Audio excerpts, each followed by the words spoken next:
রাতের শেষ প্রহর চলছে, অন্ধকারের গভীরতা তখন আর ততটা ঘন নয়, তবু আলোও পুরোপুরি জেগে ওঠেনি। শহরের বাতাসে এক অদ্ভুত নীরবতা, যেন সবকিছুই অপেক্ষা করছে কোনো অঘটনের জন্য। গুলশানের প্রশস্ত রাস্তা, দিনের বেলায় যে রাস্তায় অভিজাত জীবনের অহংকার ছড়িয়ে থাকে, এখন সেখানে শুধু গাড়ির হেডলাইটের তীক্ষ্ণ আলো আর দূরবর্তী কুকুরের আর্তনাদ মিলেমিশে এক ভৌতিক আবহ তৈরি করছে। ঠিক সেই নীরবতা ছিন্ন করে, শাঁসা শব্দ তুলে একের পর এক কালো এসইউভি ছুটে চলেছে। গাড়িগুলোর জানালা সম্পূর্ণ কালো, যেন ভেতরে থাকা ব্যক্তিকে দেখাতে গভীর অনীহা। প্রত্যেক গাড়ির ছাদে বসানো অস্ত্রধারী গার্ডদের চোখে তীক্ষ্ণ সতর্ক, আঙুল ট্রিগারে স্থির। পুরো কাফেলাটার মাঝখানে রাজকীয় দানবের মতো এগিয়ে চলেছে কালো রঙের রোলস রয়েসটা। গাড়িটার ইঞ্জিনের গর্জন যেন কোনো পাগলা ঘোড়ার হুঙ্কার, অপ্রতিরোধ্য, উন্মত্ত এবং বিধ্বংসী। ভিতরে বসে আছে আরজে। তার মুখের রেখাগুলো আজ যেন আর মানুষসুলভ নয়।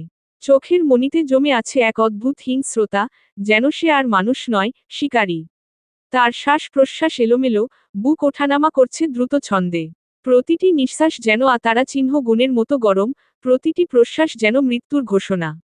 তার মস্তিষ্কে একটি দৃশ্য বারবার ফিরে আসছে, সানার তারা চিহ্নতে ভেজা সেই আদল, চোখ বন্ধ, ঠোঁটের কোণে জমাট বাঁধা লাল রেখা, যেন কোনো নিষ্পাপ ফুলকে ছিঁড়ে ফেলা হয়েছে নিষ্ঠুর হাতে। সেই দৃশ্যটা তার মাথার ভেতরে এমনভাবে ঘুরছে, যেন কেউ বারবার তারা চিহ্ন ঢুকিয়ে দিচ্ছে তার চিন্তায়। আর যে চোখ বন্ধ করল এক মুহূর্তের জন্য। আর চোখ বন্ধ করতেই সেই দৃশ্যটা আরও স্পষ্ট হয়ে উঠল। যেন সানা তার সামনে পড়ে আছে, নিঃশ্বাসহীন, নিস্তব্ধ। হঠাৎই সে চোখ খুলে ফেলল। তার চোয়াল শক্ত হয়ে গেল। হাতের শিরাগুলো ফুলে উঠেছে। সে নিজের হাতের দিকে তাকালো, সেখানে এখনো সানার তাজা তারা চিহ্ন তো এখনো লেগে আছে, কিছু কিছু জায়গা শুকিয়ে গেছে। লালচে দাগগুলো যেন তার ত্বকে নয়, তার আত্মায় লেগে আছে। সে হাত মুছল না, বরং আঙুলগুলো মুঠো করে শক্ত করে ধরল। তার ঠোঁট নড়ে, ফিসফিস করে বের হয়, ডোন্ট ওরি মাই লাভ, তোমার তারা চিহ্ন তো শুকানোর আগেই ওর শরীরে এক ফোঁটা তারা চিহ্ন তোও থাকবে না। গাড়ির ভেতরের বাতাস ভারী হয়ে উঠেছে। ড্রাইভিং সিটে বসে আছে জ্যাক। আর যে এখন যাচ্ছে সেই ব্যক্তির দিকে, যে পেছনে বসে সমস্ত খেলার কলকাঠি নেড়েছে, যে ওইদিন ঈশানকে বাঁচিয়েছে, যে ঈশান জেলে থাকাকালীন রুডির সমস্ত দেখভাল করেছে, যে ঈশান ও রুডির মাধ্যমে নিজের উদ্দেশ্য হাসিল করেছে। আর যে কাল সানাকে গুলি করেছে। গাড়ির গতি আরও বাড়ল। রাস্তার লাইটগুলো একের পর এক পেছনে সরে যাচ্ছে, যেন সময়ও তার সঙ্গে পাল্লা দিতে পারছে না। হঠাৎই আর যে সামনে ঝুঁকে পড়ল। আরও স্পিড। জ্যাক এক মুহূর্ত দেরি করল না। অ্যাক্সিলারেটরে চাপ পড়তেই গাড়ি যেন উড়ে চলতে শুরু করল। আরজের চোখ আবার বন্ধ হলো, কিন্তু এবার সে নিজেকে থামালো না। সে সেই স্মৃতির ভেতরে ঢুকে গেল। সেই মুহূর্তে, সানার শরীরটা তার কোলে নিথর হয়ে পড়েছিল। তার হাত কাঁপছিল, কিন্তু সে ধরে রেখেছিল শক্ত করে। যেন ছেড়ে দিলেই সানা হারিয়ে যাবে চিরতরে। তার কণ্ঠ কেঁপে উঠেছিল। চোখ খোলো, সানা, প্লিজ। কিন্তু কোনো উত্তর আসেনি, শুধু তারা চিহ্নত। আর সেই তারা চিহ্নতের গন্ধ। আর যে হঠাৎ চোখ খুলে ফেলল আবার। এবার তার চোখে শুধু তারা চিহ্ন গুণ নয়, ছিল এক গভীর অস্থিরতা। সেই সিটে হাত মেরে উঠে। Damn it! তার ঠোঁটের কোণে এক ফিকে, কিন্তু ভয়ঙ্কর হাসি ফুটে উঠল। সে ফিসফিস করে বলল, জীবনের সবচেয়ে বড় ভুলটা বোধ হয় আজই হয়েছে, বাঁচার আশা করাটাও এখন স্বপ্নের মতো মরীচিকা। গাড়ির বহর শহরের ভেতর দিয়ে ছুটে চলেছে। ইঞ্জিনের তীক্ষ্ণ গর্জন তুলে একসাথে সবগুলো কালো গাড়ি বাতাস চিরে এসে থামে জওয়ান ম্যানশনের সামনে। গাড়ির চাকার ঘর্ষণে অ্যাসফাল্টের ওপর তারা চিহ্ন গুণের মতো শব্দ ছড়িয়ে পড়ে। যেন মৃত্যু নিজেই এসে দাঁড়িয়েছে দরজায়। সবচেয়ে সামনে থেমে থাকা কালো রোলস রয়েসের দরজা খুলতেই বেরিয়ে আসে আরজে। তার চোখে সেই পরিচিত অন্ধকার। না, আজ সেটা শুধু অন্ধকার নয়, বরং তারা চিহ্নতের প্রতিশোধে জ্বলে ওঠা এক নির্মম আগ্নেয়গিরি। এক হাতে বন্দুক, অন্য হাতে ম্যানবিস্ট, ড্রাগসের ভায়াল। আজ জীবনে প্রথমবারের মতো সে নিজ ইচ্ছাতে নিজের ভিতরের সেই দানবটাকে জাগাবে। তার আঙুলের শিরাগুলো ফুলে উঠেছে। নিঃশ্বাস ভারী, বুক উঠানামা করছে দ্রুত, যেন শরীরের ভেতরে বন্দি কোনো দানব বেরিয়ে আসার জন্য লড়ছে। তার সাথে একইভাবে এগিয়ে চলছে যন্ত্রমানব। পেছনে একে একে নামতে থাকে সশস্ত্র গার্ডরা, কালো পোশাক, কানে ইয়ারপিস, চোখে শীতল নিষ্ঠুরতা। এক সেকেন্ডও নষ্ট করল না আরজে। সে সামনে তাকিয়ে গর্জে উঠল, ডোন্ট লেট এনিওয়ান এসকেপ। ঠিক তখনই, ম্যানশনের গেট খুলে বেরিয়ে আসে সোফিয়ার গার্ডরা। তাদের চোখে সতর্ক, কিন্তু তারা বুঝতেই পারেনি কি ঝড় তাদের দিকে ধেয়ে আসছে। পরবর্তী মুহূর্ত, গুলির শব্দে পুরো এলাকা কেঁপে ওঠে। আর্যের গার্ডরা একসাথে ফায়ার খুলে দেয়। বুলেটের ঝড় নেমে আসে, দেয়াল ভেঙে যাচ্ছে, গ্লাস চূর্ণ বিচূর্ণ। একে একে সোফিয়ার গার্ডরা লুটিয়ে পড়ছে। এক মুহূর্তের মধ্যেই জাওয়ান ম্যানশন যুদ্ধক্ষেত্রে পরিণত হয়ে যায়। রক্ত ছিটকে পড়ছে মার্বেল ফ্লোরে। আর্তনাদগুলো মিলিয়ে যাচ্ছে গুলির শব্দে। আলো অন্ধকারের মাঝে মৃত্যু নেচে উঠেছে। কিন্তু এই বিশৃঙ্খলার ভেতরেও আর্য একবারও চারপাশে তাকালো না। সে সরাসরি ম্যানশনের ভেতরে ঢুকে পড়ে, ভারী ভারী কদম ফেলে। ভেতরে প্রবেশ করতেই নীরবতা, অদ্ভুত, অস্বস্তিকর নীরবতা। বাইরে যুদ্ধ চলছে, অথচ ভেতরে যেন সময় থেমে গেছে। আর্যের চোখ ঘুরে বেড়ায় চারদিকে। তার মস্তিষ্কে তখনও বারবার ভেসে উঠছে সানার মুখ, রক্তে ভেজা হাত। তার কণ্ঠ, আপনি আমার সেই বিশ্বাসকে হত্যা করেছেন। আর্যের চোয়াল শক্ত করে সারা ম্যানশন কাঁপিয়ে গর্জে ওঠে। Mrs Sofia Jawan, where are you? Get down right now. তার কণ্ঠ পুরো ম্যানশন কেঁপে প্রতিধ্বনি ফিরে আসে। সোফিয়া তখন নিজের কক্ষে বসেছিল, অন্ধকার আর নীরবতার মাঝখানে এক অদ্ভুত শীতল প্রশান্তি নিয়ে। কক্ষের ভারী পর্দাগুলো জানালার আলোকে আটকে রেখেছে, যেন বাইরের পৃথিবী এখানে প্রবেশের অধিকার হারিয়েছে। তার সামনে টেবিলে রাখা অর্ধেক ভরা এক গ্লাস রেড ওয়াইন, কিন্তু সেটির প্রতি তার কোনো মনোযোগ নেই। তার দৃষ্টি শূন্যে স্থির, গভীর, হিসেবি, এবং নিস্পৃহ। হঠাৎ করেই সেই নীরবতা ভেঙে যায়। ম্যানশনের গভীরতা কাঁপিয়ে দিয়ে এক গর্জন ভেসে আসে তার কানে। Mrs Sofia Jawan. আর্যের কণ্ঠটা এমন, যেন আগ্নেয়গিরির ভিতর জমে থাকা লাভা হঠাৎ বিস্ফোরিত হয়েছে। সোফিয়ার চোখ ধীরে ধীরে খুলল। ঠোঁটের কোণে এক অতি সূক্ষ্ম বাক অবজ্ঞার, নাকি কৌতূহলের তা বোঝা কঠিন। সে ধীরে উঠে দাঁড়াল। দরজা খুলে বের হতেই দুপাশে হাজির হয়ে গেল মুসাব ও আব্বাস। সিঁড়ি বেয়ে নামতে নামতে আর্যের চিৎকার আরও স্পষ্ট হয়ে উঠল। তার প্রতিটি ডাক যেন দেয়ালে আঘাত করে ফিরে আসছে, আর পুরো ম্যানশনকে কাঁপিয়ে দিচ্ছে। কিন্তু সিঁড়ির শেষ ধাপে এসে সোফিয়া থেমে গেল। তার চোখে প্রথমবারের মতো এক ঝলক বিস্ময়। কারণ সামনে দাঁড়িয়ে আছে আর্যে, আর তার হাতের বতারা চিহ্ন এন্দুক সরাসরি তাক করা সোফিয়ার বুকের দিকে। সময় যেন এক মুহূর্তের জন্য থমকে গেল। আর্যের চোখ, ওই চোখে আজ কোনো পরিচিত মানবিকতা নেই। সেখানে আছে কেবল অন্ধকার, গভীর, হিংস্র, এবং সীমাহীন। সোফিয়ার ডান পাশে দাঁড়িয়ে থাকা আব্বাস পরিস্থিতি বুঝে এক ধাপ এগিয়ে আসে। আব্বাস কিছু বলতে যাচ্ছিল, স্যার, কিন্তু কথা শেষ হওয়ার আগেই জ্যাক এক ঝটকা এগিয়ে এসে আব্বাসকে পাশে ঠেলে ফেলে দেয়। তার গতি এত দ্রুত যে আব্বাস বুঝে ওঠার আগেই মেঝেতে আছড়ে পড়ে। পরের মুহূর্তেই জ্যাক তার মাথায় বতারা চিহ্ন এন্দুক চেপে ধরে। পুরো পরিবেশ হঠাৎ আরও ভারী হয়ে ওঠে। মুসাব স্থির, কিন্তু তার চোখে স্পষ্ট সতর্ক। সোফিয়া পর মুহূর্তে নিজেকে সামলে নেয়। তার মুখে আবার সেই চেনা তাচ্ছিল্য ফিরে আসে। ঠোঁট বাঁকিয়ে সে বলে ওঠে, একটা তুচ্ছ মেয়ের জন্য তুমি তোমার মায়ের বিরুদ্ধে অস্ত্র তুলছ। তার কথা কেটে আর্যে চিৎকার করে ওঠে, ও তুচ্ছ মেয়ে না, ও আমার পৃথিবী, আমার সাম্রাজ্য, আমার নিঃশ্বাস, আমার বেঁচে থাকার একমাত্র কারণ। She is everything for me. এবার সোফিয়া সত্যিই স্তব্ধ হয়ে গেল। সে বহুবার আর্যেকে রাগতে দেখেছে, হিংস্র হতে দেখেছে, নির্মম হতে দেখেছে, কিন্তু এমন অস্থিরতা, এমন উন্মাদ আবেগ, কখনো না। আর্যের চোখে এখন তারা চিহ্ন গুণ জ্বলছে, না, আগুন নয়, এটা ধ্বংসের তারা চিহ্ন গুণ। এক মুহূর্তের জন্য কেউ কিছু বলে না। হঠাৎ আর্যে থেমে যায়। তার ঠোঁটে ধীরে ধীরে এক অদ্ভুত হাসি ফুটে ওঠে। সে ধীরে ধীরে বতারা চিহ্ন এন্দুকটা নামায়। তারপর পকেট থেকে বের করে ছোট্ট একটি ভায়াল। ম্যানবিস্ট ড্রাগস। সোফিয়া ভ্রু কুঁচকে তাকিয়ে আছে, আর যে কোনো কথা না বলে সরাসরি সেই ড্রাগ নিজের শরীরে পুশ করে দেয়। 1 সেকেন্ড। তারপর পরিবর্তন শুরু হয়। তার শরীর শক্ত হয়ে ওঠে, শিরাগুলো ফুলে উঠে স্পষ্ট হয়ে যায়। তার নিঃশ্বাস ভারী হয়ে ওঠে। বাদামি চোখ জোড়ায় এখন আর কোনো মানবিকতা নেই। সে আর যে নেই, সে এখন এক জীবন্ত দানব, যে তারা চিহ্নতের জন্য ক্ষুধার্ত। তার ঠোঁট ধীরে ধীরে কেঁপে ওঠে, তারপর হঠাৎ সে অট্টহাসিতে ফেটে পড়ে। সেই হাসি শুনে যেন শরীর শিউরে ওঠে। সে আবার বতারা চিহ্ন এন্দুক তোলে। সামনে থাকা সোফিয়া একটুও নড়ে না। সে স্থির দৃষ্টিতে তাকিয়ে থাকে আর্যের দিকে। তার চোখে কোনো ভয় নেই, বরং এক অদ্ভুত শান্তি। হঠাৎ আর্যে বন্দুকটা সামান্য বাঁকায়। ট্রিগার চাপা পড়ে। ঠাস। গুলির শব্দ পুরো ম্যানশন কাঁপিয়ে দেয়। মুহূর্তের মধ্যে গলি বিঁধে যায় মুসাবের পায়ে। সে আত্মা চিৎকার করে ধীরে ধীরে মেঝেতে লুটিয়ে পড়ে। রতারা চিহ্ন তো ছড়িয়ে পড়ে সাদা মার্বেলের উপর লাল আর সাদা মিশে তৈরি করে এক ভয়ঙ্কর দৃশ্য তৈরি হয়। গুলির শব্দটি প্রতিধ্বনিত হতেই যেন মাটির নিচ থেকে উঠে এলো সোফিয়ার ভয়ঙ্কর সেই দুর্দম সৈনিক, আলফা টিম, ছায়ার মতো দ্রুত চারদিক থেকে ঘিরে ফেলল তারা পুরো হলরুম। প্রত্যেকের মুখ ঢাকা বিশেষ ট্যাকটিক্যাল মাস্কে, চোখে ঠান্ডা, প্রাণহীন দৃষ্টি। তাদের হাতে আধুনিক অস্ত্র, অ্যাসল্ট রাইফেল, সাবমেশিন গান যেগুলো এক মুহূর্তে পুরো একটি যুদ্ধক্ষেত্র ধ্বংস করে দিতে পারে।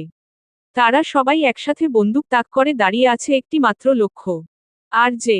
অন্যদিকে, আরজের পেছনে তার নিজস্ব গার্ডরা, কালো পোশাকে, কানে ইয়াপিস, নিখুঁত প্রশিক্ষিত তারাও অস্ত্র তুলে নিয়েছে। দুই পক্ষের মাঝখানে দাঁড়িয়ে আছে মৃত্যু। এই উত্তপ্ত মুহূর্তে, যখন মাত্র একটি ট্রিগার চাপলেই রতারা চিহ্নতের বন্যা বয়ে যাবে। কিন্তু সোফিয়া ধীর ভঙ্গিতে তার হাত তোলে ইশারা করে আর সঙ্গে সঙ্গে সব বন্দুক স্থির হয়ে যায়। কেউ গুলি চালায় না, কারণ এই যুদ্ধক্ষেত্রের একমাত্র রানী সে। সোফিয়ার চোখ তখন স্থির আর্যের দিকে। ঠোঁটের কোণে অদ্ভুত এক হাসি। সে যুদ্ধ দেখতে চায় না, সে দেখতে চায় আর্যে কি করে। আর্যে তখন কোনো কথা না বলে ধীরে ধীরে সোফিয়ার পাশ কাটিয়ে যায়। তার দৃষ্টি গিয়ে থামে মাটিতে পড়ে থাকা, ব্যথায় কাতরাতে থাকা মুসাবের ওপর।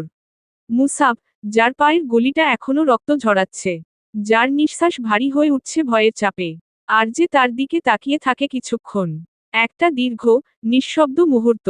তারপর, সে ঝুঁকে পড়ে, মুসাবের কলার শক্ত করে চেপে ধরে এক টানে তাকে মেঝে জুড়ে টেনে নিয়ে আসে হলরুমের মাঝখানে। কেননা মুসাবি হলো সেই আকা মারহাবের ছোট ভাই, মুসাব শাহ। মারহাব ছিল জাতিতে আফগান। তার বাবা 2 বিয়ে করেছে। প্রথম স্ত্রীর সন্তান হল মারহাব, যে নিজের ভাগ্য গড়ার জন্য পাকিস্তান গিয়েছিল। আর দ্বিতীয় স্ত্রীর সন্তান হল মুসাব। কিন্তু তাদের 2 ভাইয়ের ভিতর ভালোবাসা ছিল অগাধ পরিমাণ। সৎ হলেও আপন ভাইয়ের থেকেও বেশি ছিল তাদের মধ্যে ভালোবাসা। মুসাব নিজের ভাইকে খোঁজার জন্য বাংলাদেশে আসে এবং ক্ষমতার বেড়াজালে সেও ফেঁসে যায়। কিন্তু ধীরে ধীরে বুঝতে পেরেছিল এখানে টিকে থাকতে হলে তাকেও নিজের একটা জায়গা বানাতে হবে। তার জন্য সে সোফিয়ার বিশ্বাস অর্জন করে তার সকল কাজে থেকে। প্ল্যান ছিল, সুযোগ পেলেই তাকে তারা চিহ্ন রে দিবে। কিন্তু সোফিয়া, সে তো কাউকে বিশ্বাস করে না। তার জন্যই তো গঠিত করেছে আলফা টিম, যারা সোফিয়ার গায়ে একটা আঁচ লাগা মাত্রই তার আয়ু ফুরিয়ে যাবে। তাই সে আগে আরজেকে শেষ করতে চেয়েছিল। তার জন্য সবচেয়ে বড় অস্ত্র হলো সানা। ওইদিন এসপির বিয়ের পর ঈশান বলার সাথে সাথে সোফিয়ার ফোন থেকে আরজেকে কল করেছিল মুসাবি। মুসাব, যে ওইদিন ম্যানশনে সানার রুমের সামনে থেকে আরজের সকল গার্ড সরিয়ে ফেলেছিল, যার জন্য ঈশানি পড়ে গিয়ে কোনো গার্ড দেখতে পায়নি। মুসাবি সেই ব্যক্তি, যে সানার রুমে বোম ফিট করেছিল, যে আরজের গাড়ির ভিতরও বোম রেখেছিল।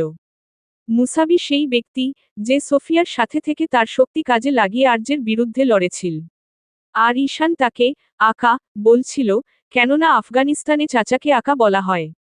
তিনি নিজের ভাতিজাকে বাঁচানোর জন্য ঈশানকে অন্ধকারে এবং রুডিকে সবার সামনে পাঠাতেন, যেন কিছু হলে রুডির হয়। মুসাবি ওইদিন জেলে আরজের হাত থেকে ঈশানকে শেষ মুহূর্তে বাঁচিয়েছিল। সেই ঈশানকে তার বাবার ছবি পাঠিয়েছিল। মুসাবি বছরের পর বছর ধরে জঙ্গলে, কবরের নিচে আরেকটা পৃথিবী বানিয়েছিল। আবার সে নিচে নিচে আরজের সাথে হাত মিলিয়ে বোঝাতে চেয়েছে সে আরজের সাথে আছে। কেননা আরজে অনেক আগেই জানতে পেরেছে মুসাব মারহাবের ভাই। তার সন্দেহ হয়েছিল, নিজের ভাইকে যে মেরেছে, তার সাথে কেন হাত মিলালো। এজন্যই সে ওইদিন বলেছিল, যে নিজের রক্তের সাথে বেইমানি করতে পারে সে যে কারো সাথে করতে পারে। কিন্তু তার আচরণে সন্দেহের অবকাশ রাখেনি মুসাব। আর যে এখন তাকেই শেষ করতে চলছে, সেই হাতকে, যেই হাত সানাকে গুলি করেছে। মুসাব চিৎকার করে ওঠে, আর যে, প্লিজ, আমি। কথা শেষ হওয়ার আগেই, ধাম, আর যে তার মুখে এমন এক ঘুষি মারে যে শব্দটা পুরো হলো কাঁপিয়ে দেয়। রক্ত ছিটকে পড়ে সাদা মার্বেলের ওপর। আরজের ছুরি দার কণ্ঠে বলি ছুড়ে। এই হাত দিয়ে, গুলি করেছিলি, তাই না? মুসাব কাঁপতে থাকে। চোখে আতঙ্ক, মুখে অসহায়তা। কিন্তু আরজে থামে না। সে এক ঝটকায় মুসাবের হাত মাটিতে চেপে ধরে। তারপর নিজের হাত দিয়েই আঙুলগুলো উল্টো দিকে মুচড়ে দেয়। ক্র্যাক! হাড় ভাঙার শব্দটা এতটাই ভয়ঙ্কর যে আশেপাশে দাঁড়িয়ে থাকা গার্ডদের চোখেও এক মুহূর্তের জন্য ছায়া পড়ে। মুসাবের চিৎকার ছিঁড়ে যায় বাতাস। আহ! কিন্তু বিপরীত পাশের মানবের ঠোঁটের কোণে ফুটে ওঠে একটা ভয়ঙ্কর, পাগলাটে, বিকৃত হাসি। এটা তো শুধু শুরু। তার চোখে তখন আর কোনো মানবিকতা নেই। সে আর মানুষ না, সে এখন এক জীবন্ত দানব। সে একের পর এক আঘাত করতে থাকে। ঘুষি, লাথি, হাড় ভাঙার শব্দ, মাংস ছিঁড়ে যাওয়ার শব্দ। আর যে হাত বাড়াতেই জ্যাক ইশারা বুঝে তার হাতে একটা শর্ট নাইফ দিয়ে দিল। যেটা দ্বারা সে মুসাবের দেহের প্রতিটা জায়গা ধীরে ধীরে সময় নিয়ে বসায়। প্রথমেই তার দুই চোখে ঢুকায়, মুহূর্তে চোখ দুটো ছিটকে বেরিয়ে মেঝেতে গড়াগড়ি খায়। তারপর ছুরিটাকে দূরে ছুঁড়ে ফেলে দিল। আর কোনো অস্ত্র ব্যবহার করে না। নিজের হাত দিয়েই সে মুসাবকে ছিতারা চিহ্ন রে ফেলতে শুরু করে। নখ দিয়ে, আঙুল দিয়ে, পেশির শক্তিতে মাংস আলাদা করে, চামড়া ছিঁড়ে যেন কোনো মানুষ না, কোনো হিংস্র জন্তু শিকার ছিঁড়ছে। রতারা চিহ্নতে ভেসে যায় মেঝে। মুসাবের চিৎকার ধীরে ধীরে ক্ষীণ হয়ে আসে। তার শরীর নিস্তেজ হয়ে আসে। কিন্তু আর যে থামে না, যেন সে শুনতেই পাচ্ছে না কিছু। তার কানে এখন শুধু একটাই শব্দ ভাসছে, সানার কণ্ঠ। আপনি চোখ দিয়ে আমায় দেখিয়ে দিলেন, আমার বিশ্বাস কতটা ভঙ্গুর। এই কথাটা যেন বারবার প্রতিধ্বনিত হচ্ছে তার মাথার ভেতর। আর সেই প্রতিধ্বনি তাকে আরও উন্মত্ত করে তুলছে। অন্যদিকে সোফিয়া অনেক আগেই হলরুমের সবচেয়ে বড় সোফায় পা তুলে, হেলান দিয়ে বসে আর্যের নৃশংসতাগুলো দেখছে। তার চোখে কোনো ভয় নেই, কোনো দুঃখ নেই। বরং একটা অদ্ভুত তৃপ্তি। সে দেখছে, আর উপভোগ করছে। তার ঠোঁটের কোণে ধীরে ধীরে ফুটে ওঠে সন্তুষ্টির হাসি। সে ফিসফিস করে বলে, এটাই তো চাই, এই দানবটাই তো আমি তৈরি করেছি। পুরো হলরুম তখন রতারা চিহ্নিত, হিংস্রতা আর পাগলামির এক জীবন্ত প্রতিচ্ছবি। 1 ঘন্টার নৃশংসতা শেষে আর্যে থামে। তার শ্বাস ভারী, বুক ওঠানামা করছে দ্রুত। হাত দুটো রতারা চিহ্নতে ভেজা। তার সামনে পড়ে আছে মুসাবের নিথর, বিকৃত দেহ। দেহ বললে ভুল হবে, কেননা সেখানে আর কিছুই অবশিষ্ট নেই। সে কিছুক্ষণ তাকিয়ে থাকে। তারপর ধীরে মাথা তুলে তাকায় সোফিয়ার দিকে। দুজনের চোখে চোখ পড়ে। হঠাৎ সোফিয়া হাততালি দিয়ে উৎফুল্ল চিত্তে বলে, বাহ, চমৎকার, তুমি প্রমাণ করে দিলে তুমি সোফিয়া জাওয়ানের ছেলে রণবীর জাওয়ান। এতদিন মনে হতো ওই মেয়েটা তোমার যোগ্য না, কিন্তু এখন মনে হচ্ছে তুমি ওই মেয়েটার যোগ্য না। যেমনটা তোমার বাবা ছিল, শেষ পর্যন্ত তার পরিণতি কি হয়েছিল জানো তো? বাস্তবতা যে বড়ই নিষ্ঠুর, রণ। ও নিষ্পাপ, আর তুমি পাপ। ও আলো আর তুমি অন্ধকার। বিচ্ছেদই তোমাদের ইতিহাস।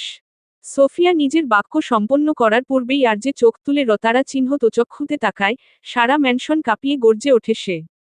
এবার ইতিহাস পাল্টাবে, তবে আপনার ছেলের রণ নয়, সানার স্বামী রণবীর হয়ে। তাচ্ছিল্য হেসে ওঠে সোফিয়া, নিজে ঠোঁট বাঁকিয়ে বাক্য ছুড়ে। কিভাবে ইতিহাস পাল্টাবে তুমি? নিজের সন্তানের রতারা চিহ্ন তো ঝরিয়ে, নাকি নিজের রতারা চিহ্ন তোকে বলি দিয়ে? বিপরীত পাশের মানব থেকে কোনো প্রতিউত্তর আসলো না। সোফিয়ার মুখ থেকে সন্তান শব্দটা শোনা মাত্র আর যে একদম স্তব্ধ হয়ে গিয়েছে। মাথার মধ্যে গুরুপাক খাচ্ছে, সন্তান। তার সন্তান। তার আরেকটা ছোট পৃথিবী। ধীরে ধীরে নিজের কাঁপতে থাকা হাতগুলো চোখের সামনে তুলে ধরে। কিছুক্ষণ আগেই সেখানে তার সন্তানের রতারা চিহ্ন তো ছিল। হঠাৎ যেন তার শ্বাস নিতে কষ্ট হচ্ছে, দম আটকে আসছে। তার মুখ থেকে ফিসফিস করে বের হয়, সন্তান, আমার সন্তান, আমার অংশ। তার কণ্ঠনালী রোধ হয়ে আসছে। সামনে থেকে সোফিয়া ফের বলে, হ্যাঁ, সন্তান। ভালো হয়েছে, ও এই নিষ্ঠুর পৃথিবীতে আসেনি। না হলে ও তোমার মতো একটা দানব হতো। রণ বেটা, আওলাদ হামেশা কমজোরি হোতা হে। অরনা, মুঝে দেখো, মে চাহ কর ভি তুমি মার নেহি পা রহি হু। दिमाग कहता कि तुम्हें मार दो, लेकिन दिल माना कि ओ है नहीं। फिर भी पहली बार मेरी हाथ कांपने लगी तो तुम्हारी तरफ बंदूक उठाकर तभी तो ढील की मैंने। রণ, সন্তানরা সব সময় দুর্বলতাই হয়। না হলে আমাকে দেখো, আমি চাওয়া সত্ত্বেও তোমাকে মারতে পারছি না। মস্তিষ্ক বলছে তোমাকে শেষ করে দিতে, কিন্তু মন যেন তার উল্টো নৃত্য করছে। যদিও সেটা নেই, তারপরও জীবনে প্রথমবার ওই রাতে সোফিয়ার হাত তোমার দিকে বন্দুক তুলতে কেঁপেছে। তাই তো ঢিল করেছি। এবারও আর্যের তরফ থেকে কোনো প্রত্যুত্তর এলো না। হঠাৎ যেন তার সারা শরীরটা কেঁপে উঠল। পর মুহূর্তে হাত মুষ্টিবদ্ধ করে নিল। কয়েক সেকেন্ড চোখ বন্ধ করে কোমরের পিছন থেকে নাইটফল B9 বন্দুকটা বের করে ট্রিগারে আঙুল ছোঁয়াতেই গর্জে উঠল আগুনের ধারা। একের পর এক গুলি চালতে থাকলো সামনে একাধারে। 5 মিনিট পার হওয়ার পরও আর্যে ট্রিগার চাপছে। বন্দুক শুরুর 1 মিনিটেই খালি হয়ে গিয়েছে, কিন্তু তার হাত থামছে না, যতক্ষণ না জ্যাক তার কাঁধে হাত রাখে। আর্যে ধীরে নিজের বন্দুক নামিয়ে নিল। সামনে থাকা সোফিয়া এক মুহূর্তের জন্য চোখের পলক ফেলেনি। সে নির্বিকার দৃষ্টিতে তাকিয়ে থাকল। প্রতিটা গুলি তার পাশ কাটিয়ে পিছনে গিয়ে লেগেছে। ধীরে ধীরে তিনি ঘাড় ঘুরিয়ে পিছনে তাকালেন, নজরে আসে অদূরে পর্দার আড়াল থেকে নিচে লুটিয়ে পড়ে একটি নিথর দেহ, যাকে নিশানা করে আর যে গুলি ছুঁড়েছিল সে আর কেউ না, মিসেস আয়েশা, যে সানাকে মায়ের মমতা দিয়ে আগলে রাখার ভান করেছিল, যে সোফিয়ার ডান হাত হয়ে আর্যের ফ্ল্যাটের উপর নজরদারি করত, যার সানার সাথে সব সময় যোগাযোগ ছিল। আর সানা তাকে নিজের মায়ের স্থানে বসিয়েছিল, তাকে অন্ধের মতো বিশ্বাস করেছিল, তাকে সব সময় নিজের মনের কথা বলত। তাই যখন ভারতে থাকতে সানার প্রেগন্যান্সির প্রাথমিক সিন্ড্রোম দেখা গিয়েছিল, তখনই ওনার পরামর্শক্রমে কিট এনে নিশ্চিত হয়েছিল। কিন্তু সানা কিভাবে জানবে, এই মহিলাই তার জীবনের সবচেয়ে বড় কাল হয়ে দাঁড়াবে। বহু কলাকৌশলে আরজে তাকে নিজের ফ্ল্যাট থেকে সরিয়েছিল, কেননা আরজে যদি সোফিয়ার কোনো কথা অমান্য করত, তাহলে আয়েশা সানাকে যেকোনো সময় তারা চিহ্ন রে ফেলতে পারত, আর তার ফ্ল্যাটে শুধু আয়েশা না, সবাই ছিল সোফিয়ার গুপ্ত অনুচর। আর তার সবচেয়ে বড় পরিচয় হলো সে মুসাবের স্ত্রী, মিসেস আয়েশা মুসাব শাহ। তার প্রথম স্বামী মারা গিয়েছিল আরজের হাতেই, কেননা সেও তাদের সাথে একই কালো ব্যবসায় সামিল ছিল। কিন্তু সে সোফিয়াকে ধোঁকা দেওয়ার ফলে সোফিয়া তাকে আরজের হাতে তারা চিহ্ন ন করাই। প্রথমে সে এই ব্যাপারে কিছুই জানত না। পরবর্তীতে মুসাব তাকে সবটা বলে এবং তারা দুজন বিয়ে করে নিজেদের উদ্দেশ্য হাসিল করতে। তারপর থেকে স্বামীর প্রতিটি কাজে তার হাত ছিল। কিন্তু হ্যাঁ, সোফিয়া মুসাব ও আয়েশার এসব বিষয়ে জানতেন না, কেননা তিনি নিজের ক্ষমতার সাম্রাজ্য নিয়ে ব্যস্ত। বাকি সবকিছু যাই হয়ে যাক, তার কি? এদিকে সোফিয়া এক পলক তার দিকে অবজ্ঞার দৃষ্টি নিক্ষেপ করে আবারও সামনে তাকায়, আর যে কে বোঝাতে। কেননা তিনি হাড়ে হাড়ে বুঝতে পারছেন আর যে ছাড়া সে অসম্পূর্ণ। তাই নরম সুরে বলে, লিসেন, রণ, ভালোবাসা শব্দটা আমাদের জন্য না। তোমার জন্মই হয়েছে ক্ষমতার জন্য। তুমি ভুল পথে হাঁটছ। ফিরে আসো তোমার মমের কাছে। তার কথার তোয়াক্কা না করে আর যে আর এক ন্যানোসেকেন্ডও দেরি করল না। উন্মাদের মতো বেরিয়ে পড়ে। তবে বেরোনোর আগে সোফিয়ার দিকে দেখে বাক্য ছুড়ে যায়। যে বুঝতে চায় তাকে বুঝানো যায়, যে ক্ষমতা চায় তাকে না। আমিও দেখতে চাই আপনার ক্ষমতার দৌড় কতটুকু। লরেন্সের বলা কথা মিথ্যা প্রমাণ হয় কিনা। আর যে তো বেরিয়ে গেল, কিন্তু পিছনে থাকা সোফিয়ার মাথায় যেন বিস্ফোরিত হলো তার বাক্যটুকু। নিজের হাত মুষ্টি বদ্ধ করে চিৎকার করে ওঠে সেদিকে তাকিয়ে। আমার শেষটা কখনো লরেন্সের মতো হবে না, ওর কথা আমি মিথ্যা প্রমাণ করব। শুনতে পেয়েছ? আমার ক্ষমতা, আমার সাম্রাজ্য সব লরেন্সকে ভুল প্রমাণ করবে। ঢাকার রাত তখনও শেষ হয়ে যায়নি, কিন্তু শহরের আলোয় সেই রাতের অন্ধকার যেন আরও ঘন হয়ে উঠেছে। আকাশের বুক চিরে হঠাৎ করেই শোনা গেল হেলিকপ্টারের ব্লেডের তীব্র শব্দ, যেন শূন্যতা কাঁপিয়ে দিয়ে এগিয়ে আসছে কোনো অশুভ সংকেত। সেই শব্দ ধীরে ধীরে নেমে এলো ঢাকা সিটি হাসপাতালের ছাদের উপর। একটা সাদা হেলিকপ্টার ছাদে এসে থামল, বাতাসে ছড়িয়ে পড়ল ধুলো আর ধাতব গন্ধের মিশ্রণ। দরজা খুলতেই তড়িঘড়ি করে নামে সারহাদ। তার চেহারা বিধ্বস্ত, চোখ দুটো লাল, তারা চিহ্ন তিম যেন দীর্ঘ সময় ধরে না ঘুমিয়ে, না থেমে শুধু তারা চিহ্ন গুনে পড়েছে। শ্বাস তার এলোমেলো, ভারী। তার হাত রীতিমতো কাঁপছে উন্মত্ত অস্থিরতায়। তার ভেতরে চলতে থাকা ঝড়টা বাইরে থেকে বোঝা যায় না পুরোপুরি। কিন্তু তার চোখ বলে দিচ্ছে সে নিজের সাথেই লড়ছে। কারণ তার মাথার ভেতরে একের পর এক অনাকাঙ্ক্ষিত অন্ধকার চিন্তারা ভিড় করছে। সে নিজের ঠোঁট কামড়ে ফিসফিস করে, না, না, না। কিন্তু সেই চিন্তাগুলো থামে না। ইতোমধ্যেই দুবার ড্রাগ নিয়েছে নিজেকে শান্ত রাখতে, নিজের ভেতরের সেই অশুভ ভাবনাগুলোকে আটকে রাখতে। কিন্তু তাও কাজ করছে না পুরোপুরি। বরং তার শরীর এখন আরও অস্থির, আরও অস্বাভাবিক হয়ে উঠেছে। তার শিরায় শিরায় যেন তারা চিহ্ন গুণ বইছে। হেলিকপ্টারের শব্দ তখনও কানে বাজছে, কিন্তু সারহাদ আর এক সেকেন্ডও নষ্ট করে না। সে দৌড় সোজা ইমার্জেন্সি এরিয়ার দিকে চলে যায়। সে আরও আগেই আসত, কিন্তু হঠাৎ ইন্ডিয়ান ফ্লাইটে কোন সমস্যা হওয়াতে পুরো এয়ারলাইন্স তারা বন্ধ রেখেছে সাময়িক সময়ের জন্য। এমনকি প্রাইভেট জেটগুলোও। তাই তাকে সীমান্তপথে হেলিকপ্টার দিয়ে আসতে হয়েছে। তার লোকেরা নজর রেখেছে, আর যে এখানেই এসেছে। সে দৌড়াতে দৌড়াতে একবার থামে দেয়ালের পাশে হাত রেখে ঝুঁকে পড়ে। তার শ্বাস তখন আরও ভারী হয়ে উঠেছে। চোখ বন্ধ হয়ে আসে এক মুহূর্তের জন্য। আর সেই মুহূর্তেই তার মাথার ভেতর ভেসে ওঠে ভয়ঙ্কর সব দৃশ্য, আর্যের সারা শরীর তারা চিহ্নতে ঢাকা, তার বাবার চিৎকার। একটা নিথর দেহ। সে হঠাৎ চিৎকার করে ওঠে, নিজের মাথায় হাত দিয়ে চাপ দেয়। তার আঙুলগুলো চুলের ভেতর ঢুকে যায়, যেন সে নিজের চিন্তাগুলো টেনে বের করে ফেলতে চায়। সে নিজেই নিজেকে বোঝাতে থাকে, কিছু হবে না সানামের, কিছু হবে না। পেছনে থেকে দৌড়ে আসে এজাজ আর ইয়ান। ইয়ান হাঁপাতে হাঁপাতে বলে, বসো, আপনি ঠিক আছেন? সারহাদ ধীরে মাথা তোলে, কিছু না বলে নিজেকে সামলে আবারও পা চালায় দ্রুত।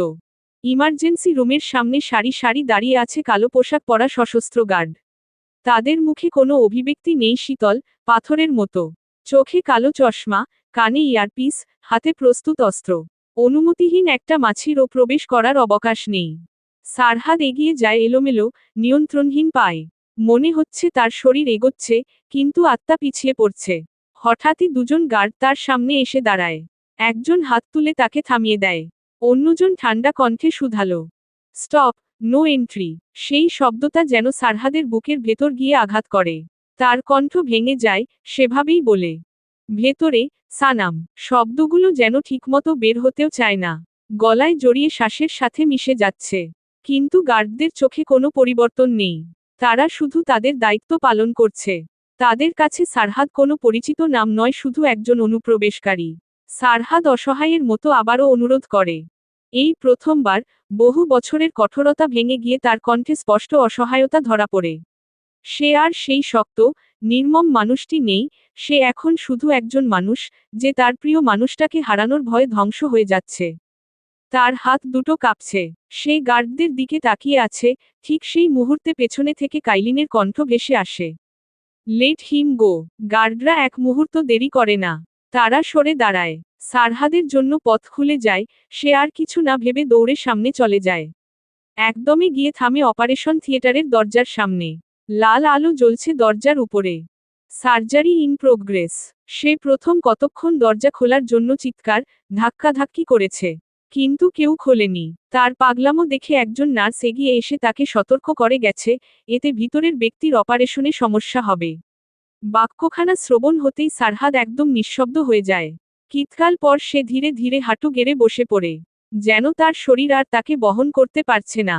যেন তার ভেতরের শক্তি, অহংকার, দৃঢ়তা সব একসাথে ভেঙে চুরমার হয়ে গেছে। তার কপাল থেকে যায় দরজার গায়ে। চোখ দুটো বন্ধ হয়ে আসে। কিন্তু অশ্রুগুলো আর থেমে থাকতে পারে না।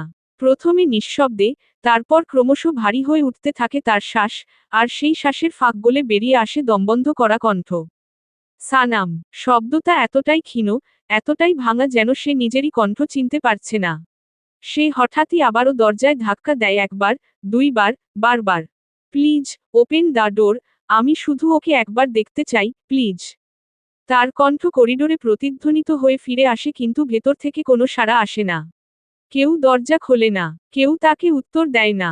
ধীরে ধীরে তার হাতের শক্তি ক্ষীণ হয়ে আসে। ধাক্কা দেওয়া থেমে যায়। সে আবার দরজার গায়ে হেলে পড়ে। চোখ বন্ধ করতেই ভেসে ওঠে, শেষ দিনে এয়ারপোর্টে সানার হাসি মাখা আদল। ব্যাগ নিয়ে কি পাগলামিটাই না করেছিল। চোখ খুলে কাপা কাপা স্বরে আওড়ায়, তোমার ওই দিনের হাসিটা বলছিল, তুমি ওর সঙ্গে খুশি থাকবে। আমি তোমার খুশির জন্য নিজের 12 বছরের ভালোবাসা, 12 বছরের সমস্ত আবেগ, নিজের প্রতিটি নিঃশ্বাস, নিজের সমস্ত মনোবল কোরবানি করে দিয়েছি। দূর থেকে শুধু ভালোবাসার চেষ্টাই করেছি। তাহলে তুমি আজ এখানে কেন? কেন তুমি হাসছো না? কেন তুমি চুপ? তুমি তোমার রানভীরের সাথেই হাসো, তারপর ও প্লিজ একবার।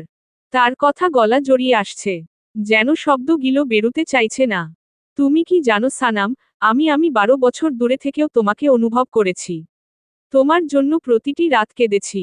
জানো, এই হৃদয় তোমার জন্য কতবার তারা চিহ্ন তো খরণ করেছে, কতবার এই নিজেকে ছিঁড়ে দিয়েছে। সব চাহনা শুধু একটাই ছিল, তোমার হাসি। তাহলে কেন আজ তুমি নিশ্চুপ? একটা তীব্র কষ্টের হাসি তার ঠোঁটে ফুটে ওঠে। বহু কসরতে ফের বলে, আমি তোমাকে অন্যের সাথে দেখতে পারবো, কিন্তু না দেখা ছাড়া বাঁচতে পারবো না, ট্রাস্ট মি। সানাম। তার শব্দগুলো না কেউ শুনতে পাচ্ছে আর দরজার ওপারে যাচ্ছে। সেখানে তো শুধু জীবন আর মৃত্যুর লড়াই চলছে। আর এই পাশে একটি হৃদয় ধীরে ধীরে নিঃশব্দে ভেঙে যাচ্ছে। পিছন থেকে এজাজ ধীর কদমে এসে শুধালো, বস, আমি এসপিকে কল করে সব বলেছি। ও বিশ্বাস করতে পারছে না। আমাকে রীতিমতো গালাগালি শুরু করে দিয়েছে। আর একবার এমন কথা বললে আমি যেন রেজিগনেশন লেটার জমা দেই। এসপি আসছে। সারহাদ তড়িঘড়ি করে উঠে নিজের চোখ মুছে নিল। কেননা সে পরিবার বা পৃথিবীর অন্য কাউকে নিজের ভালোবাসা দেখাতে চায় না।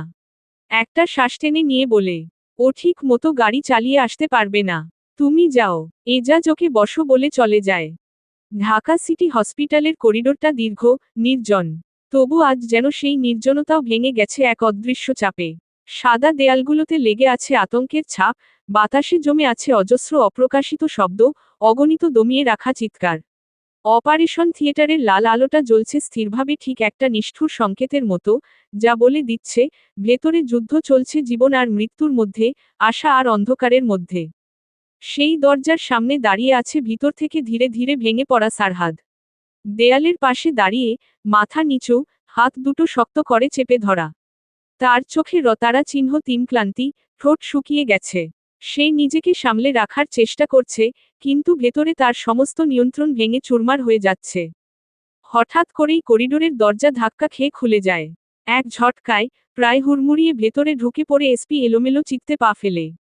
মাথার চুল উস্কো খুস্কো, শ্বাস দ্রুত, চোখে আতঙ্কের ছাপ স্পষ্ট। তার চোখ দুটো চারদিকে ছুটে বেড়ায় অস্থিরভাবে, উন্মত্তের মতো। এজাজকে দেখা মাত্রই তার দিকে এগিয়ে তড়িঘড়ি করে প্রশ্ন ছুড়ে। সানা কোথায়? এজাজ সামনে এগিয়ে আসে ধীর পায়ে। সে মুখ খুলে কিছু বলার আগেই এসপি তার কলার চেপে ধরে চিৎকার করে বলে, তুই যা বলেছিস, সেটা মিথ্যে, তাই না? বল, এটা মিথ্যে। এজাজের তরফ থেকে নীরবতা ছাড়া আর কিছু এলো না। এই নীরবতাই যেন সব উত্তর দিয়ে দেয়। এসপির হাত ধীরে ধীরে ঢিলে হয়ে যায়। সে এক পা পিছিয়ে আসে। তার ঠোঁট শুকিয়ে আসে, চোখে অবিশ্বাস জমে ওঠে। সে ধীরে ধীরে মাথা নাড়তে নাড়তে বলে, না, না, এটা হতে পারে না। ও ও তো কাল রাতেও ছিল আমার বিয়েতে।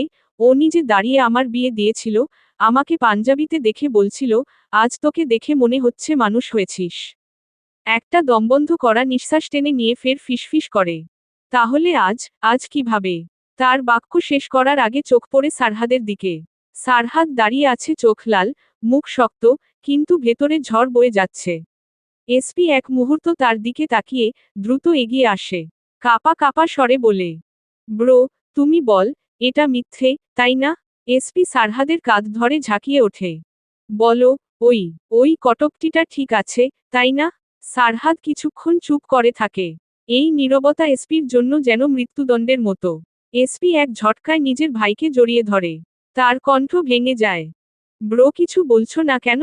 সারহাদ ধীরে ধীরে হাত বুলিয়ে দেয় এসপির পিঠে, সান্ত্বনার স্বরে বলে, নিজেকে সামলা। না ব্রো, এটা হতে পারে না। কাল রাতেও আমার বিয়েতে। কিভাবে হলো এসব? কাম ডাউন, ও ঠিক হয়ে যাবে। এসপির শব্দগুলো কেমন তার গলা জড়িয়ে আসছে, তার চোখ বেয়ে অশ্রু গড়িয়ে পড়ে সারহাদের কাঁধে। সারহাদ চোখ বন্ধ করে ফেলে এক মুহূর্তের জন্য। তার নিজের ভেতরেও তো একই ভয়, কিন্তু তবুও সে নিজেকে শক্ত করে। সে ধীরে বলে, ডোন্ট ওরি, কিছু হবে না ওর।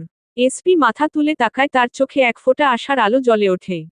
সে প্রায় শিশুর মতো প্রশ্ন করে, সত্যি? সারহাদ মাথা নেড়ে হ্যাঁ বুঝায়।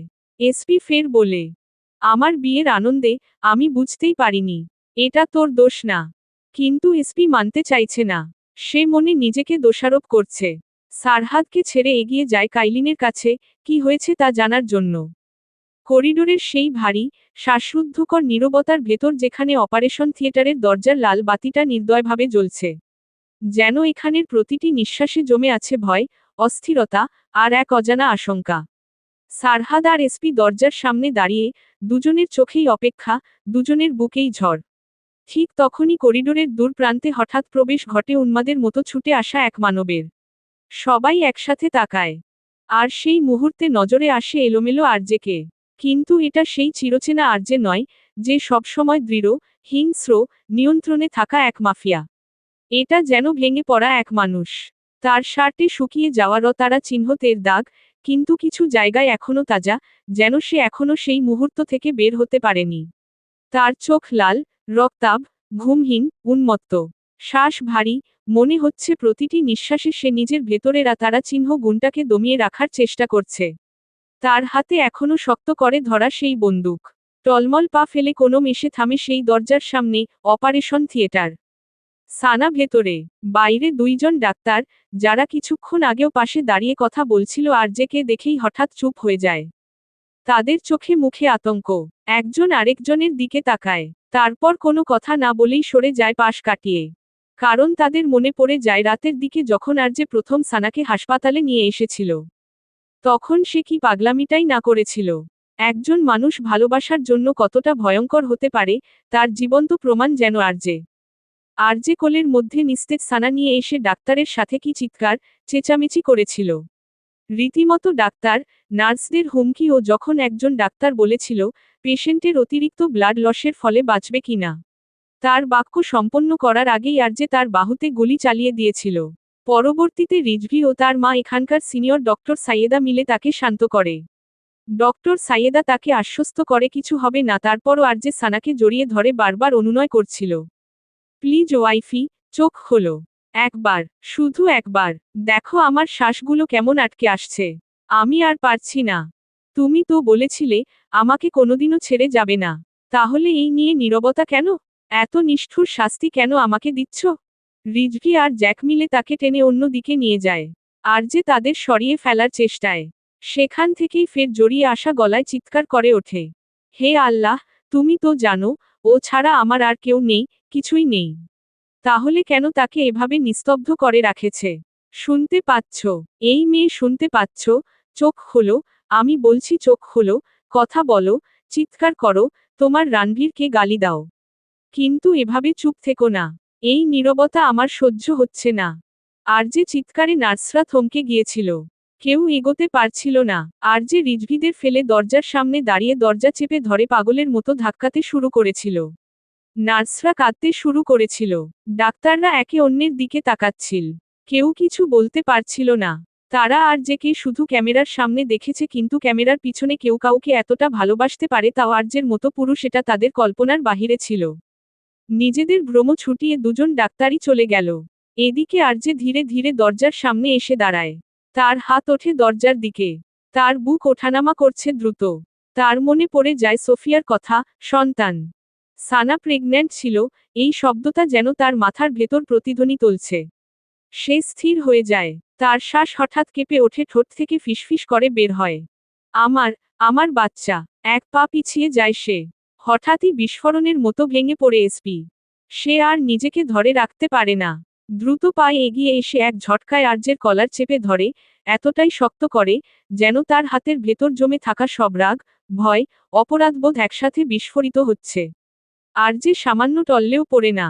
কিন্তু এসপি তার কলার চেপে ধরে দেয়ালের সাথে ঠেসে ধরে, গলা ফাটিয়ে চিৎকার করে ওঠে সে। তুই, তুই থাকতে ওর এই অবস্থা কি করে হলো? বল, তুই কি করছিলি তখন? সে আরজেকে জোরে ধাক্কা দেয় দেয়ালের সাথে। দেয়ালে ঠেসে ধরা আরজে চুপ, নিস্তব্ধ। যেন সব শব্দ তার ভেতরে গিলে গেছে। এসপি ফের গর্জে উঠে। আমি থাকলে নিজের বুক পেতে দিতাম, একবারও ভাবতাম না। ওর গায়ে গুলি লাগতো না, লাগতো আমার গায়ে, আমি পারতাম, তুই পারলি না কেন? তুই তো সব পারিস, পুরো শহর তোর নামে কাঁপে, যে বি কিং তুই।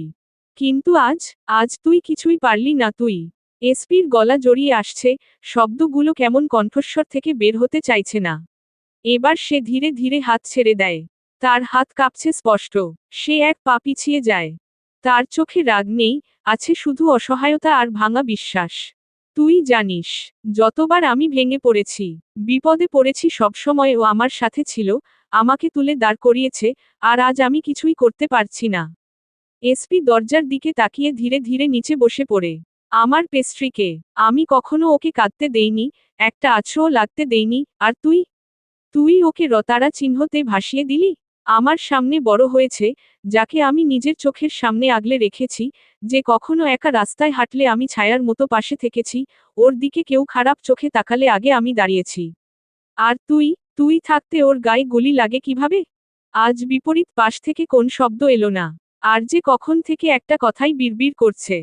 আমার সন্তান, আমার সানা, আমার ভালোবাসা। এসপির ঠোঁট বাঁকা হয়ে ওঠে তীব্র বিদ্রুপে। তুই আজ চুপ কেন? কিছু বল। তুই তো সব পারিস, না?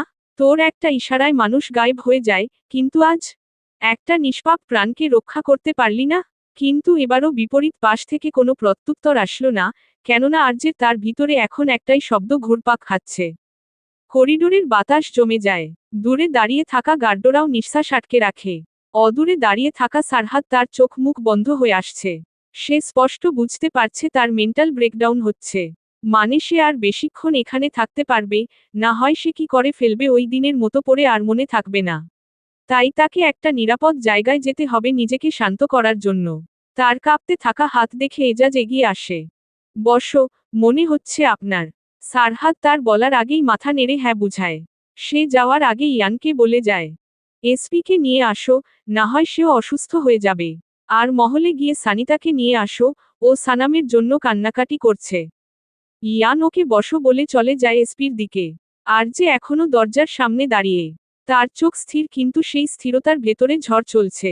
বাইরে থেকে দেখলে মনে হবে সে শান্ত, কিন্তু তার বুকের ভেতরটা যেন ছিন্নভিন্ন হয়ে যাচ্ছে প্রতিটা সেকেন্ডে।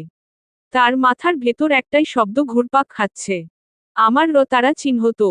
শব্দটা যেন তাকে ভিতর থেকে কাঁপিয়ে দিচ্ছে। সে ধীরে ধীরে এগিয়ে যায় দরজার কাছ থেকে, যেন নিজের ভার নিজেই বইতে পারছে না। তার পা ভারী হয়ে গেছে, প্রতিটা পদক্ষেপ যেন কোনো অদৃশ্য শিকল টেনে ধরে আছে। তার চোখের সামনে বারবার ভেসে উঠছে সেই দৃশ্য, সানা তারা চিহ্নতে ভেজা, তার হাত পেটের উপর। আর সেই তারা চিহ্ন তো শুধু সানার না, তার সন্তানেরও। করিডোরের ভেতর তখনও ভারী, দমবন্ধ করা এক নিস্তব্ধতা ঝুলে আছে, যেন সময় নিজেই থেমে গেছে অপারেশন থিয়েটারের সেই লাল আলোটার নিচে। এসপিকে ইয়ান জোর করে সরিয়ে নেওয়ার পর জায়গাটা আরও ফাঁকা হয়ে যায়, কিন্তু সেই ফাঁকাটা যেন আরও বেশি ভয়ঙ্কর হয়ে ওঠে। আর যে দাঁড়িয়ে আছে ঠিক দরজার সামনে, অচল, নিস্তব্ধ, অথচ ভেতরে ভেতরে যেন হাজারটা ঝড় একসাথে বইছে। তার বুক ওঠানামা করছে দ্রুত, শ্বাস যেন ঠিকমতো ঢুকছে না ফুসফুসে। রিজভি কিছুক্ষণ আগে এসেছে। হঠাৎ অপারেশন থিয়েটারের দরজা খুলে বেরিয়ে আসে ডক্টর সাইয়েদা। আর যে এক ঝটকায় মাথা তোলে তাকায়। সে প্রায় দৌড়ে গিয়ে থামে তার সামনে। তড়িঘড়ি করে এক নিঃশ্বাসে প্রশ্ন ছুড়ে, ডক্টর, সানা, আমার সানা কেমন আছে? আমার বাচ্চা, আমার সন্তান। প্রশ্নগুলো একসাথে বেরিয়ে আসে অগোছালো, এলোমেলো, শ্বাসের সাথে মিশে। বলুন না, কিছু বলুন, আন্টি। ডাক্তার সাইজোদা কিছুক্ষণ চুপ করে তাকিয়ে থাকেন তার দিকে। তার অভিজ্ঞ চোখ অসংখ্য মৃত্যু, অসংখ্য জীবন মরণ দেখেছে, কিন্তু আজ এই ছেলেটার চোখে যে আতঙ্ক, সেটা অন্যরকম। তিনি ধীরে, শান্ত স্বরে বলেন, আর যে, নিজেকে শান্ত করো। তার জবাবে আর যে হঠাৎ অসংলগ্নভাবে হেসে ওঠে। হাসি থামিয়ে চিৎকার করে বলে, আপনি আমাকে শান্ত হতে বলছেন? ও ভেতরে শুয়ে আছে, তারা চিহ্নতে ভেজা, আর আমি শান্ত থাকব? I can't do this, aunty.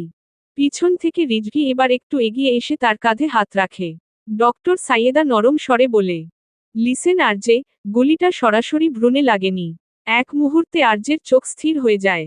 ফিসফিস করে আওড়ায়, মানে, মানে, গুলিটা ভ্রূণের একপাশে লেগেছে।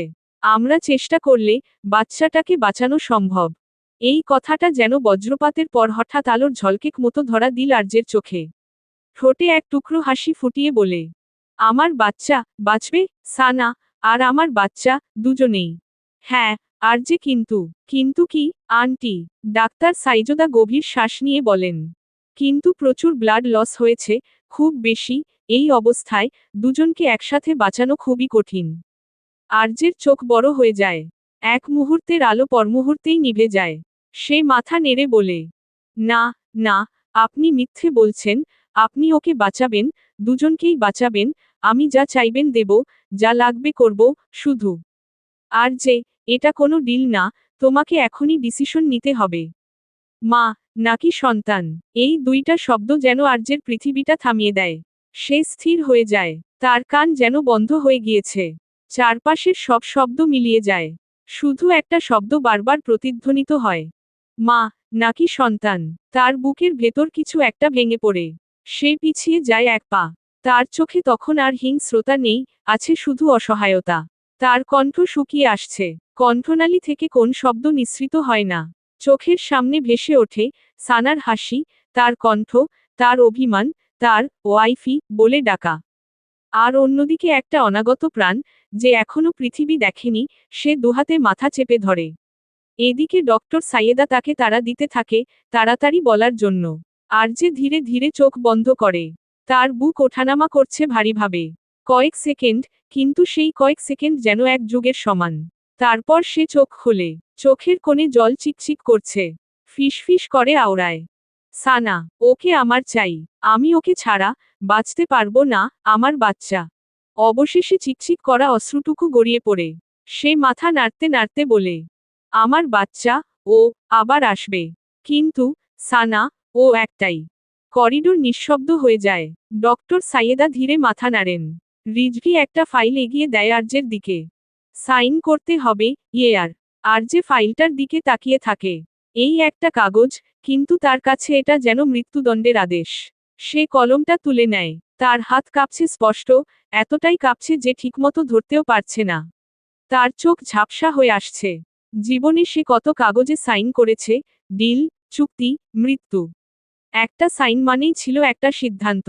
কিন্তু আজ, এই প্রথম তার হাত কাঁপছে। কলমটা কাগজে ছোঁয়ানোর আগেই থেমে যায়। সে ফিসফিস করে বলে, আই ক্যান্ট ডু দিস, আমি নিজের সন্তানকে, কিভাবে? তার গলায় আটকে যায় শব্দগুলো। ডাক্তার সাইজোদা নরম স্বরে বলেন, আর যে, সময় নেই। আর যে চোখ বন্ধ করে, এক ফোঁটা জল গড়িয়ে পড়ে কাগজের উপর। তারপর কাপা কাপা হাতে সাইন করে দেয়। একটা সাইন। কিন্তু সেই সাইনের ভেতর লুকিয়ে থাকে একটা বাবার ভাঙা হৃদয়, একটা প্রেমিকের মরিয়া ভালোবাসা, একটা মানুষের সম্পূর্ণ আত্মসমর্পণ। সাইন শেষ করেই তার হাত থেকে কলম পড়ে যায়। তার ঠোঁট কাঁপছে। ওকে বাঁচান, আমার সানাকে, ফিরিয়ে দিন, আমি সব হারাতে রাজি, শুধু, ও না। আর অপারেশন থিয়েটারের দরজা আবার বন্ধ হয়ে যায়। ভেতরে শুরু হয় জীবন মৃত্যুর যুদ্ধ। আর বাইরে দাঁড়িয়ে থাকে এক স্বামী, যে আজ প্রথমবার সত্যিকারের ভেঙে পড়েছে। তার হাত তখনও কাঁপছে। হেলান দিয়ে মেঝেতে নেমে আসে তার বিশাল শরীরটা। যে মানুষটা কিছুক্ষণ আগেও পুরো একটা সাম্রাজ্য কাঁপিয়ে দিতে পারত, সে এখন নিঃশব্দে হারিয়ে গেছে নিজের ভেতরেই। তার দুই হাত ধীরে মুখের উপর উঠে যায়। শ্বাস নিতে কষ্ট হচ্ছে, মনে হচ্ছে বুকের ভেতর কেউ পাথর চাপা দিয়ে রেখেছে। শব্দগুলো বের হচ্ছে না ঠিক মতো। আমি, কি করলাম? তার চোখের সামনে বারবার ভেসে ওঠে সানার সেই রতারা চিহ্ন কোমাখা মুখ, তার কাপা কাপা হাত, তার শেষ তাচ্ছিল্যের হাসি। আপনি আমাকে মিথ্যা প্রমাণ করে দিয়েছেন। এই কথাটা যেন ছুতারা চিহ্ন রির মতো বারবার ঢুকে যাচ্ছে তার বুকে। আর যে হঠাৎ মাথা তুলে তাকায়, যেন এখনই দরজাটা খুলে যাবে। যেন সানা উঠে দাঁড়িয়ে বলবে, রানভীর, কিন্তু কিছুই হয় না, শুধু লাল আলোটা জ্বলছে, নির্দয়ভাবে। সে আবার মাথা নিচু করে ফেলে। তার আঙুলগুলো মুঠো হয়ে যায়। আমি পারিনি, আমি ওকে বাঁচাতে পারিনি। আমি নিজের বাচ্চাকেও। বাকিটা শেষ করার আগে তার গলা আটকে যায়। সে হঠাৎ দুই হাতে মেঝেতে আঘাত করে একবার, দুবার, তিনবার। রিজভি দৌড়ে এসে তাকে ধরে। প্লিজ ইয়ার, কাম ডাউন। তুই এমন করলে ভাবির কি হবে? আর যে ধীরে শান্ত হয়ে আসে, সত্যিই তো সে ভেঙে পড়লে সানাকে কে সামলাবে? তার শরীর আর তার কথা শুনছে না। নতার কণ্ঠ এবার ফিসফিসে। আল্লাহ, শুধু একবার, একবার ওকে ফিরিয়ে দেন। এই মানুষটা যে কখনো কারো কাছে কিছু চায় না, আজ সে প্রার্থনা করছে। ভাঙা, অসহায়, নিঃস্ব হয়ে। সময় গড়ায়, মিনিট, ঘন্টা, আর যে একই জায়গায় বসে থাকে। কখনো দরজার দিকে তাকায়, কখনো চোখ বন্ধ করে। তার ভেতরে একটাই শব্দ। সানা, শুধু একটা শব্দ না, এটাই তার পুরো পৃথিবী। Underscore underscore underscore underscore underscore underscore underscore underscore underscore underscore. Doctor সাইয়েদার কেবিনের ভেতরটা অদ্ভুতভাবে নিস্তব্ধ। বাইরে করিডোরে যন্ত্রের শব্দ, মানুষের হাঁটার আওয়াজ সবই যেন এখানে এসে থেমে গেছে। দেয়ালের ঘড়িটার টিকটিক শব্দটাও আজ অস্বাভাবিক রকম জোরে শোনা যাচ্ছে। টেবিলের এক পাশে বসে আছে আরজে। তার কাঁধ ঝুঁকে আছে, দুই হাত জড়ানো, আঙুলগুলো শক্ত করে চেপে ধরা যেন নিজের ভেতরের ঝড়টাকে কোনোভাবে আটকে রাখার চেষ্টা করছে। তার পাশে দাঁড়িয়ে আছে রিজভি। কেবিনের দরজাটা খুলে ডক্টর সাইয়েদা ঢুকলেন। তার মুখে ক্লান্তি স্পষ্ট, একটা দীর্ঘ, কঠিন অপারেশন শেষ করে আসা সার্জনের ক্লান্তি। আর যে দাঁড়িয়ে যায় এক ঝটকায়। তার কণ্ঠ কাঁপছে, আন্টি, সানা।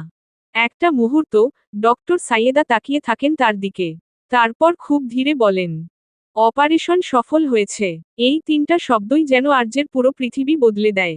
আর্যের বুক হঠাৎ ভারমুক্ত হয়ে যায়। সে গভীর একটা নিঃশ্বাস নেয়, যেন এতক্ষণ সে শ্বাসই নিচ্ছিল না। তার চোখ বন্ধ হয়ে আসে এক মুহূর্তের জন্য। মাথাটা একটু নিচু হয়ে যায়। তার ঠোঁট থেকে বের হয়, আলহামদুলিল্লাহ। সে চেয়ারে বসে পড়ে আবার দুই হাত দিয়ে মুখ ঢেকে ফেলে। কিতকাল কেবিনে আর কোন শব্দ হলো না। রিজভি সামনে এগিয়ে এসে তার কাঁধে হাত রাখে।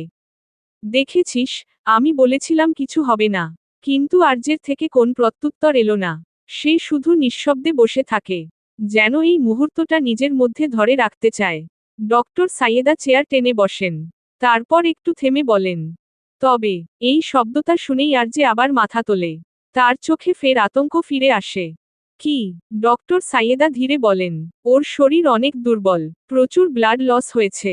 এখনও স্টেবল, কিন্তু খুব ক্রিটিক্যাল স্টেট থেকে ফিরেছে, তাই কখন জ্ঞান ফিরবে কিছুই বলা যাচ্ছে না। আরজে মাথা নাড়ে, ও বাঁচলেই হবে, আর কিছু লাগবে না আমার। রিল্যাক্স আরজে, এখন সবচেয়ে গুরুত্বপূর্ণ হচ্ছে ওকে রেস্ট দিতে হবে। শারীরিকভাবে যেমন, মানসিকভাবেও। এইবার আরজে কণ্ঠ নরম হয়ে আসে। আমি আমি ওকে দেখতে পারি? ডক্টর সাইয়েদা সরাসরি উত্তর দেন না, বরং তাকিয়ে থাকেন কিছুক্ষণ। আরজে কিছু একটা ভেবে ফের আওড়ায়। আমার আমার বাচ্চাটা কোথায়? ও ঠিক আছে তো। কেবিনটা আবার নিস্তব্ধ হয়ে যায়। রিজভি নিচের দিকে তাকিয়ে থাকে। ডক্টর সাইয়েদা খুব ধীরে নিঃশ্বাস নেন। তারপর শান্ত গলায় বলেন, আর যে সেটা বাঁচানো সম্ভব হয়নি। ওটা মাত্র একটা মাংসপিণ্ড ছিল মাত্র। তাকে শেষ করতে না দিয়ে হঠাৎ আর যে চিৎকার করে ওঠে। চেয়ারটা ধাক্কা খেয়ে পড়ে যায়। তার চোখ তারা চিহ্ন তোবর্ণ হয়ে ওঠে। ওটা মাংসপিণ্ড না, ওটা আমার সন্তান। আমার তারা চিহ্ন তো, আমার সবকিছু। আপনি কিভাবে বলতে পারলেন মাংসপিণ্ড? তার চোখে পানি এসে যায়, কিন্তু সেই পানির আগে, যন্ত্রণায়, অসহায়তায় জ্বলছে। রিজভি দ্রুত এগিয়ে এসে তাকে ধরে। আর যে, কাম ডাউন ইয়ার। কিন্তু আর যে থামে না। আমি ওকে দেখিনি, একবারও না, আমি ওর বাবা। ভাই, প্লিজ। ডক্টর সাইয়েদা এবার একটু কঠিন গলায় বলেন, নিজেকে কন্ট্রোল করো, আর যে তোমার সামনে আরো বড় দায়িত্ব আছে। আর যে ধীরে ধীরে থামে, তার শ্বাস ভারী, চোখ লাল। ডক্টর সাইয়েদা নরম গলায় শুধালেন, সানার অবস্থা মানসিকভাবে খুব খারাপ। সে ম মিসক্যারেজ করেছে। তার উপর মেন্টাল ব্রেকডাউন হয়েছে। ও জ্ঞান ফিরে কিভাবে রিয়্যাক্ট করবে, আমরা জানি না। এই মুহূর্তে ওর কাছে না যাওয়াই ভালো। ওকে সময় দিতে হবে। আমি আবারও বলছি, ওর কখন জ্ঞান ফিরে সেটা বলা অসম্ভব, শুধু সার্জারি সফল হয়েছে। আর যে কিছু না বলে স্থির হয়ে দাঁড়িয়ে থাকে। তার চোখে এক অদ্ভুত শূন্যতা। কিছুক্ষণ পর সে ধীরে ঘুরে দাঁড়ায়। দরজার দিকে হাঁটতে শুরু করে। রিজভি তার মতলব বুঝে পিছন থেকে ডাকে, আর যে যাস না ইয়ার। ডক্টর সাইয়েদাও তাকে নিষেধ করে। আমি বলেছি, এখন না যাওয়াই ভালো। কিন্তু আর যে দরজার কাছে গিয়ে থামে এক সেকেন্ড। সে খুব ধীরে বলে, আমি ওকে আর একা রাখতে পারবো না, ও এখন আমাকে সবচেয়ে বেশি ঘৃণা করলেও তবুও আমি থাকব, কারণ আমি ওর স্বামী, আর আমি ওর বাচ্চার বাবা। দরজাটা খুলে যায় আর সে বেরিয়ে পড়ে। রিজভি মায়ের দিকে তাকিয়ে বলে, momo, I think he need my support right now, আমি আসছি। ছেলের কথায় মুখটা একটু বাঁকিয়ে নিলেন মিসেস সাইয়েদা তুতমিশ, তার কথার উল্টো বলেন, হ্যাঁ, ওর তোমার সাপোর্ট দরকার, আর তোমারও তোমার বউয়ের সাপোর্ট দরকার। বন্ধুরটা বুঝতে পারছো, কিন্তু নিজেরটা বুঝতে পারছো না। বিরক্তিতে কপাল কুঁচকে নিল রিজভি, এটা কোন কথা? তার মা রাতদিন শুধু তার বিয়ে নিয়ে বলতে থাকবে। মমো সবসময় তোমাকে এগুলো নিয়ে বলতে হবে? হ্যাঁ, আমি সব সময় বলি, শুধু তুমি বিয়ে করো না। সমস্যা কি তোমার বিয়ে করতে? হ্যান্ডসাম, টল, সবকিছু ঠিক আছে, তাহলে মেয়েরা তোমাকে পছন্দ করছে না কেন? মমো, তোমার এসব পাগলামিগুলো তুমি রাখবে। রিজভির একটা কথাও কানে তুললেন না বিপরীত পাশের ভদ্রমহিলা, তিনি নিজের মতোই বলতে থাকলেন, আচ্ছা, আর যে ছোট বোন রিয়ানাকে তোমার কেমন লাগে? নিজের কপাল চাপড়ে রিজভি প্রত্যুত্তর করে, মমো, ওর বিয়ে ঠিক হয়ে গেছে। তার বাক্যখানা শ্রবণ হতেই চমকে ওঠেন ভদ্রমহিলা। কি, এত তাড়াতাড়ি বিয়ে ঠিক হয়ে গেছে? আমি ওকে তোমার জন্য ঠিক করে রেখেছি, আর ওর বিয়ে ঠিক হয়ে গেছে। মমো, তুমি তো হসপিটালে আসা প্রতিটা নতুন নার্সই আমার জন্য ঠিক করে রাখো। শুধু পরদিন ওদের বয়ফ্রেন্ড এসে ওদের নিয়ে যায়। তোমার দ্বারা যদি সম্ভব হতো, তাহলে রবিবারে আসা ভিক্ষুকদেরও তুমি আমার জন্য দেখে রাখতে, শুধু সোমবারে ওদের স্বামী এসে আমার নামে মামলা ঠুকে তারপর ওদের নিয়ে যেত। মামলা ঠুকুক, তারপরও একদিনের জন্য আমার কপালে বৌমা তো জুটবে। উফ মমো, তুমি বুঝতে কেন পারছো না? বিয়ে করলে তোমার ভাগের ভালোবাসাটুকু ভাগ হয়ে যাবে। ছেলের এমন যুক্তি শুনে হেসে দিলেন তিনি। বোকা ছেলে, কে বলেছে বিয়ে করলে ভালোবাসা ভাগ হয়ে যায়? বরং আমার ভালোবাসা আরো বেড়ে যাবে, আমার একটা মেয়ে হবে। রিজভী হার মেনে নিল, মায়ের সাথে আর কথা বাড়াল না। কেননা সে জানে, সে কোনোদিনও তার মায়ের সাথে কথায় পেরে উঠবে না। তাই সে একটা দীর্ঘ শ্বাস ছেড়ে দরজার দিকে এগিয়ে গেল। এদিকে পিছনে থাকা মিসেস সাইয়েদার তার এমন হেয়ালিপনা একদম সহ্য হলো না, তাই তিনি চিৎকার করে বলেন, যদি তুমি বিয়ে না করো, তাহলে বাড়িতে তোমার ভাত নেই। রিজভী সেখান থেকেই বলে, আচ্ছা, বিরিয়ানি রান্না করে রেখো। তোমার বাড়িতেই জায়গা নেই। আচ্ছা, বিরিয়ানি রান্না করে ফ্ল্যাটে পাঠিয়ে দিও। আমি কিন্তু বাড়ি যাব না। ঠিক আছে, ফ্ল্যাটে চলে আসো, সেখানেই বিরিয়ানি রান্না হবে। রিজভী তার দৃষ্টিগোচর হতেই মিসেস সাইয়েদা দন্তপিষে আরও কতক্ষণ বকাঝকা করলেন তাকে। এবার টেবিলের উপর থাকা রিজভীর বাবার ছবিটার দিকে তাকালেন, তার কাছে অভিযোগের সুরে বলেন, দেখেছ, আলভি, দেখেছ তোমার ছেলেকে? ঠিক তোমার মতো। তুমি নিশ্চয়ই উপরে বসে বসে আমার তামাশা দেখছ, সেজন্যই তো আমাকে ছেড়ে চলে গেছ। এখন এটা বলে, এই ছেলেকে আমি বিয়ে কিভাবে করাবো? তুমি তো নাচতে নাচতে আমাকে বিয়ে করতে চলে গেলে, কিন্তু তোমার ছেলেটা এমন কেন হয়েছে? বিয়ের নাম শুনলেই কেমন অ্যালার্জি ওঠে তার। আর আজকে আর্যের জন্য সত্যি আমার ভীষণ খারাপ লাগছে। ছেলেটার রাজপ্রাসাদের জন্মালেও ছেলেটার জীবনে সুখটুকু জুটল না। তারপর ধীরে তিনি চেয়ারে বসে আফসোসের ন্যায় বলেন, আচ্ছা আলভি, আজকে আমি ওকে একটা বড় মিথ্যা বলেছি। কোনোদিন যদি সুযোগ হয়, ওর থেকে আমি অবশ্যই ক্ষমা চেয়ে নেব, আলভি। কিন্তু আমি যে নিরুপায়। আলভি, আমি কি বেশি অপরাধ করে ফেলেছি? এমন অনেক বাক্য মিসেস সাইয়েদা অভিযোগের সুরে নিজের স্বামীর কাছে জানাতে থাকেন। এটা তার অনেক দিনের অভ্যাস, সারাদিনে যা হয়, তা তিনি নিজের স্বামীর ছবির সাথে কথা বলে তাকে জানান। আর যে করিডোরের শেষ প্রান্তে এসে সানার দরজার সামনে দাঁড়ায়, তার বুকের ভেতরটা আবার কেঁপে ওঠে। এক মুহূর্তের জন্য তার মনে হয় এই দরজা খুললেই হয়তো সবকিছু বদলে যাবে। হয়তো সানা তাকাবে না তার দিকে। হয়তো তাকাবে, কিন্তু সেই চোখে আর ভালোবাসা থাকবে না। হয়তো সে শুধু দেখবে ঘৃণা। আর্যের গলা শুকিয়ে আসে। তার ডান হাতটা ধীরে ধীরে এগিয়ে যায়। দরজার ঠান্ডা ধাতব হাতলে তার আঙুল ছুতেই যেন একটা শীতল স্রোত বয়ে যায় পুরো শরীর জুড়ে। কাঁপা কাঁপা আঙুলে সে হাতলটা চেপে ধরে। একটা গভীর নিঃশ্বাস নেয়, যেন নিজের ভেতরের সব ভাঙাচোরা টুকরোগুলো জোড়া লাগানোর চেষ্টা করছে।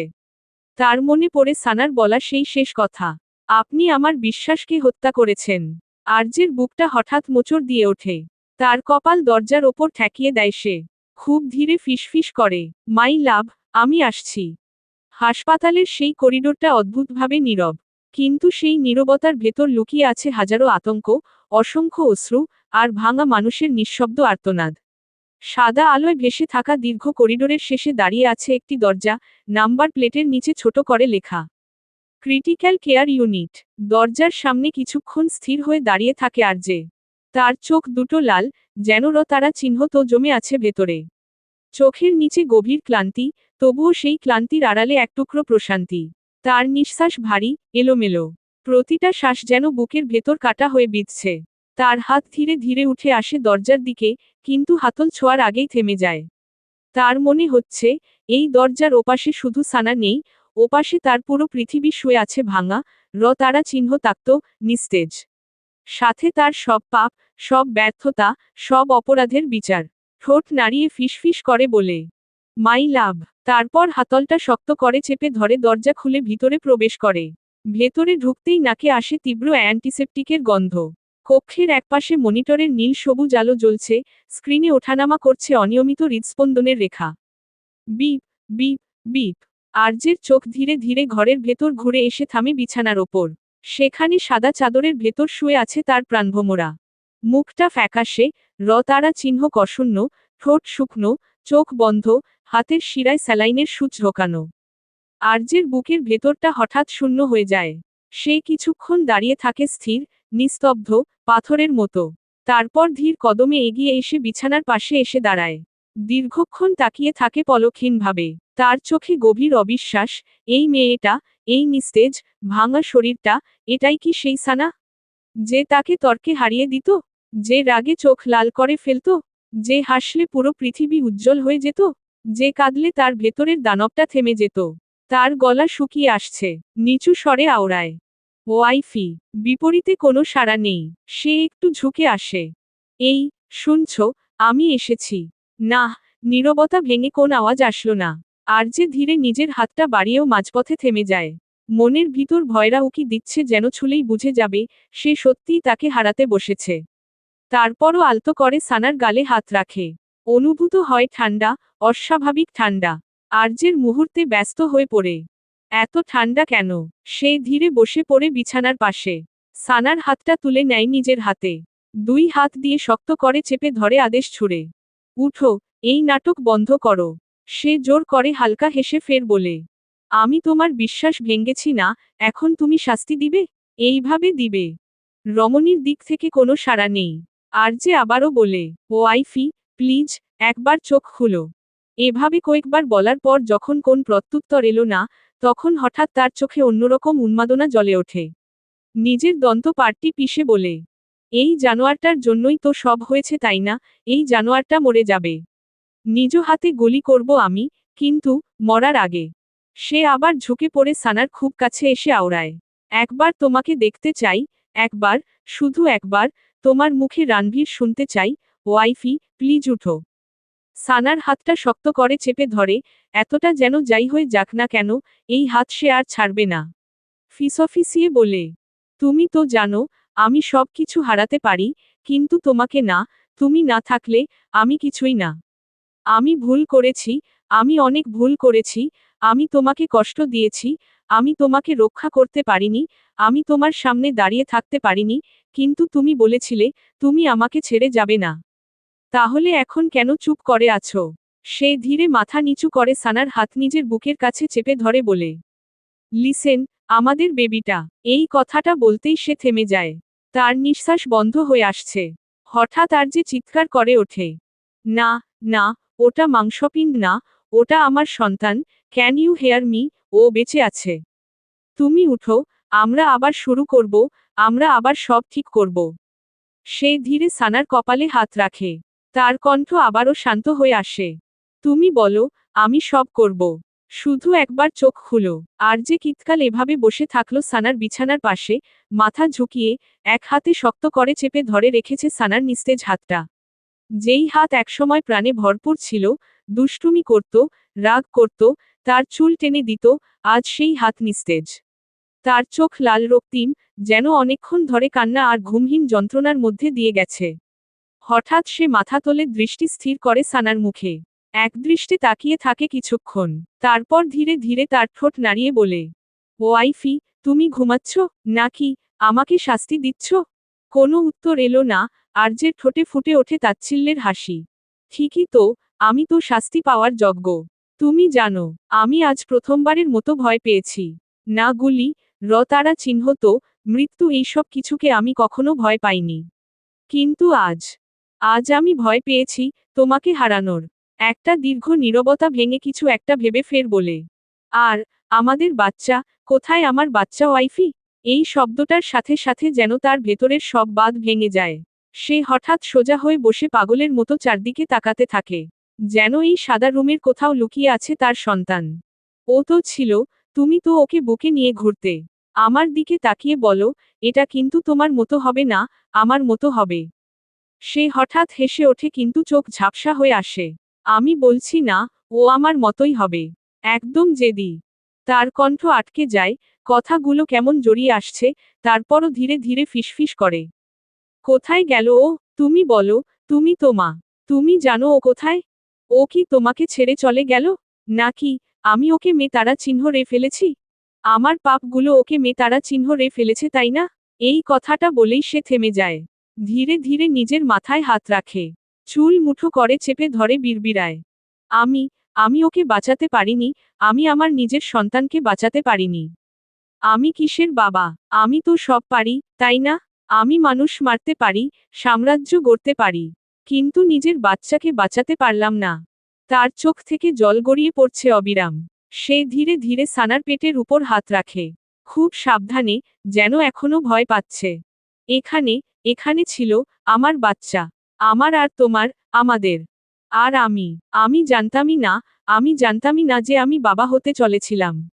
সে হঠাৎ মাথা নিচু করে সানার পেটের কাছে মুখ নিয়ে এসে কাপা গলায় ফিসফিস করে। লিসেন, তুমি কি শুনতে পাচ্ছ? বাবা, আমি, আমি তোমার বাবা। তুমি একটু আগেও এখানে ছিলে তাই না? এখানেই, আমি তো ওর কোনো নামও রাখতে পারলাম না।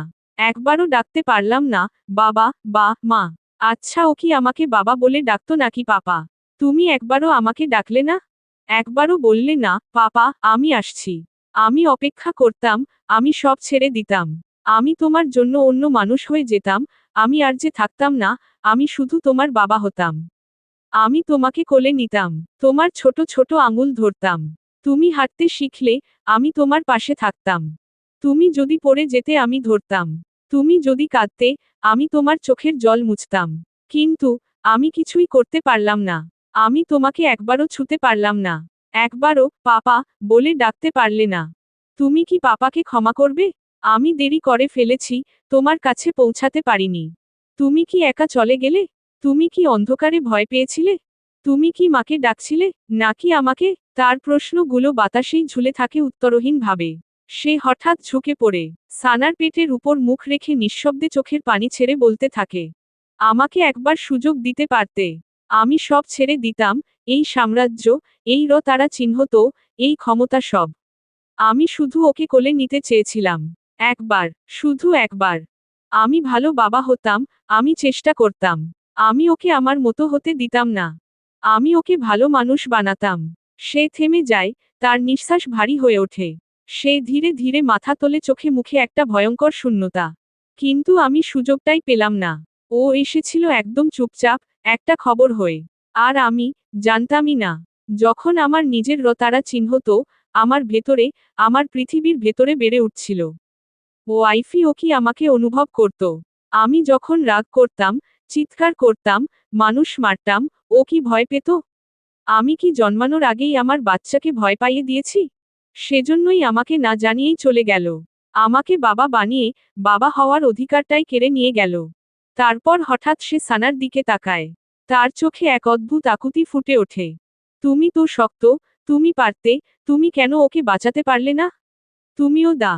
এই কথাটা বলতে গিয়েও সে থেমে যায়। নিজেই চমকে ওঠে। না, না, না, আমি এটা বলতে চাইনি। সরি। প্লিজ গেট আপ ওয়াইফি, আমাকে গালি দাও, মারো, চিৎকার করো, কিন্তু এভাবে চুপ থেকো না। আমি এই নীরবতা সহ্য করতে পারছি না। তার চোখে ধীরে ধীরে অন্যরকম এক আলো জ্বলে ওঠে, অস্থির, অন্ধকার, বিপজ্জনক। সে ধীরে ধীরে উঠে দাঁড়ায়।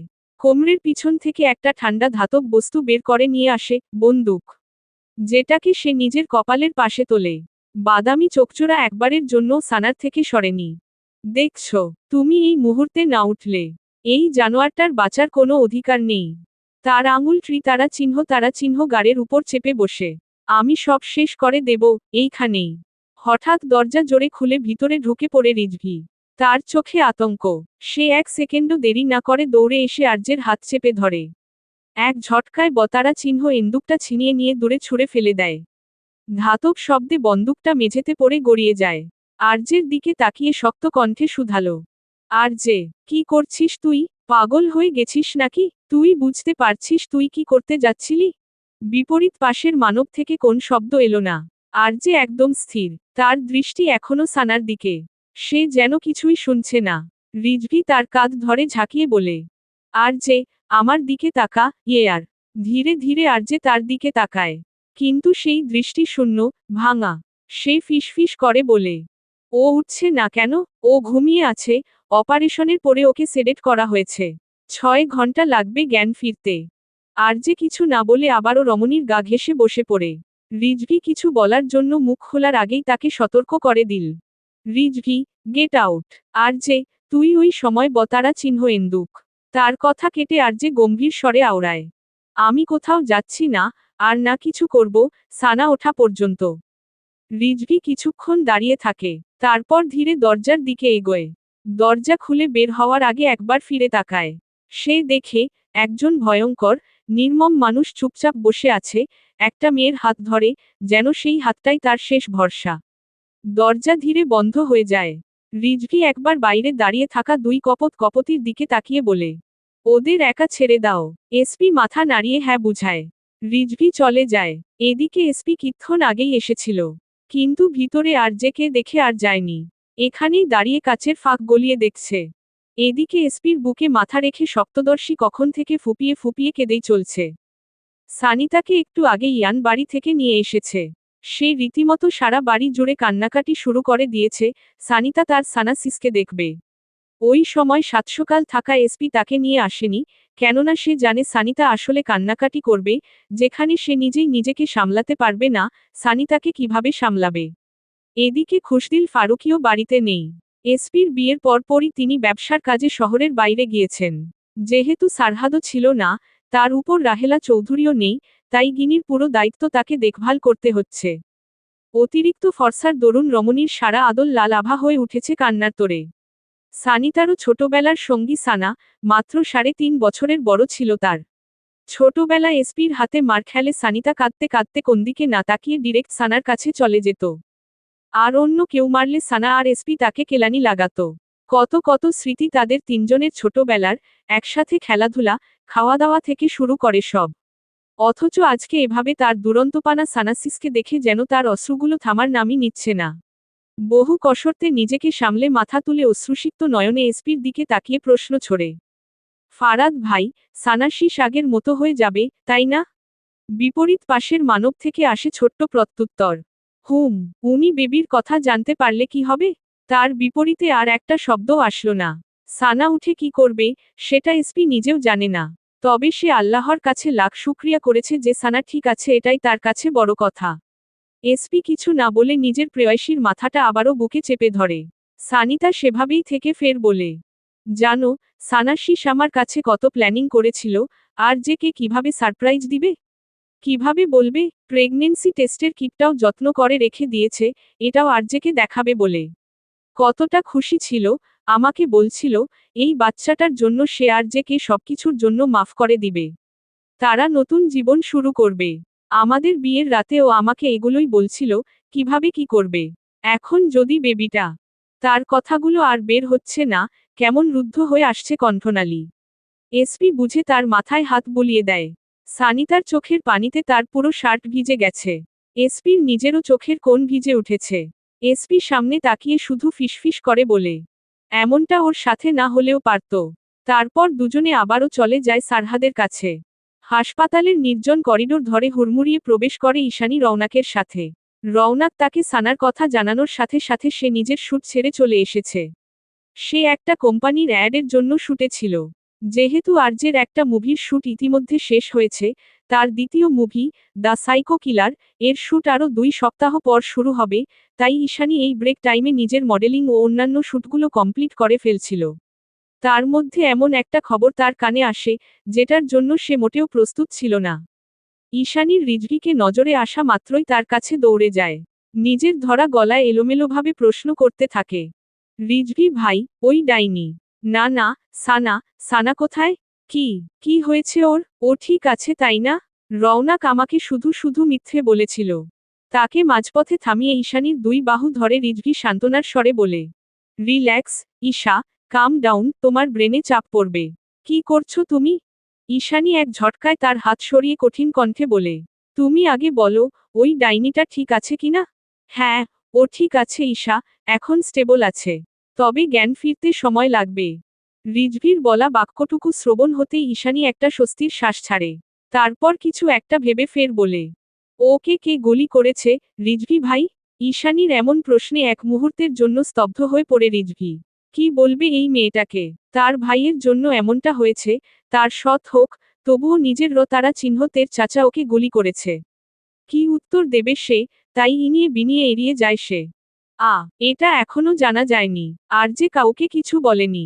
রওনাক, তুমি বরং ওর খেয়াল রাখো, যাতে ও মেন্টালি উইক না হয়ে পড়ে, বাই। রিজভি এক নিঃশ্বাসে কথাগুলো উগরে দিয়ে একরকম পালিয়ে যাওয়ার মতো কেটে পড়তে চেয়েছিল, কিন্তু তা আর হলো কই। তার আগেই ঈশানী বলে বসে এক চরম সত্য। মিথ্যা কেন বলছো তুমি? আমি শুনেছি, ওরা বলাবলি করছে, এগুলো ঈশান মানে আমার ভাইয়া করেছে। রিজভি চমকে ফিরে তাকায় তার দিকে। কিছুক্ষণ তাকে পর্যবেক্ষণ করে, দ্বিধা দ্বন্দ্বের সাথে বলে ওঠে, লিসেন ঈশা, এখানে। ভাইয়া কোথায়? আমি তার সাথে একবার কথা বলতে চাই।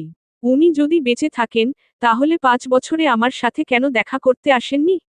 আমি জিজ্ঞেস করতে চাই, আমি প্রতিটা ছুটির দিন আগে ওর কবরে গিয়ে উনার জন্য কত কান্নাকাটি করেছি, কিন্তু উনি বেঁচে থেকেও আমার সাথে একবারও দেখা করতে কেন আসেননি? তুমি বলো, ভাইয়া কোথায়? রিজভী কি বলবে বুঝতে পারছে না। ঈশানীকে কি বলে দিবে, আর যে এখনো ঈশান ও রুডিকে মারেনি, তিলে তিলে মারার জন্য রেখে দিয়েছে। কিভাবে বলবে এই কথাটা? শত হোক, কোটি অন্যায় করলেও আপন ভাই, কিভাবে মেনে নিবে একটা মেয়ে তার ভাইয়ের ব্যাপারে এমন সত্য? তার ভ্রম ছুটিয়ে ঈশানী ফের বলে, আমি ভাইয়াকে জিজ্ঞেস করতে চাই, ও এসব কেন করেছে? কেন ও সানাকে গুলি করেছে? Isha, don't be panic. এখন এসব থাক, পরে দেখা যাবে। ঈশানী তার বিপরীতে টু শব্দটিও করল না, শুধু বিড়বিড় করে বলতে থাকল, আমার ভাইয়ের কারণে হয়েছে সবকিছু। ভাইয়াকে আমাকে বলতেই হবে, কেন উনি এসব করেছেন, কার জন্য করেছেন। এমন আরও বাক্য সে আওড়াতে থাকে। রিজভী রওনাককে চোখে ইশারা দিয়ে তাকে সামলাতে বলে সে এগিয়ে যায়। হাসপাতালের সেই কক্ষটিতে যেন সময় থেমে গেছে, যেখানে প্রতিটি সেকেন্ড নিঃশব্দে মৃত্যুর সাথে যুদ্ধ করে বেঁচে আছে, সেখানে দাঁড়িয়ে আছে চারটি মানুষ। চারটি ভিন্ন হৃদয়, চারটি ভিন্ন যন্ত্রণা, কিন্তু একটাই কেন্দ্র, সানা। রুমের বাতাস ভারী হয়ে উঠেছে। অক্সিজেনের গন্ধ, অ্যান্টিসেপটিকের তীব্রতা, আর অদৃশ্য আতঙ্ক সব মিলিয়ে এক অস্বস্তিকর নিস্তব্ধতা তৈরি করেছে। বিছানার উপর নিথর পড়ে আছে সানা। মুখ ফ্যাকাশে, ঠোঁট শুকনো, চোখ দুটো বন্ধ, তবু সেই মুখেই যেন লেগে আছে হাজারটা অপ্রকাশিত প্রশ্ন। ঘড়ির কাঁটা ৮ ঘন্টা পেরিয়ে গেছে। ডাক্তাররা বলেছিল ৬ ঘন্টার মধ্যেই জ্ঞান ফিরবে। কিন্তু সময় পার হয়েছে ১ ঘন্টা, ২ ঘন্টা, ৩, আর সেই সময়ের প্রতিটি মুহূর্ত প্রত্যেকের জন্য ছিল এক একটা দহন। এই সময়ের মধ্যে আর যে থামেনি একবারও। কখনো নার্সদের উপর চিৎকার করেছে, কেন এখনো জ্ঞান ফিরছে না? কখনো ডাক্তারদের কলার চেপে ধরেছে, কিছু হলে তোদের কেউ বাঁচবে না। শেষমেশ ডক্টর সাইয়েদা বাধ্য হয়ে ওটির রুম থেকে বেরিয়ে এসে তাকে শান্ত করে। তার চোখ রক্তাভ, চুল এলোমেলো, শ্বাস ভারী। একজন মানুষ নয়, যেন একটা পাগল, অস্থির জন্তু হয়ে উঠেছিল সে। রিজভিও তাকে বহুবার থামিয়েছে। সারহাদ চুপচাপ দূর থেকে দেখেছে, এসপি দাঁত চেপে সহ্য করেছে। কিন্তু কেউ কিছু বলেনি। কেননা আজারজেকে থামানোর ক্ষমতা কারো নেই। অবশেষে হঠাৎ সানার আঙুল কেঁপে ওঠে, প্রথমে খুব ধীরে, তারপর একটু বেশি স্পষ্টভাবে। সবাই একসাথে তাকায়।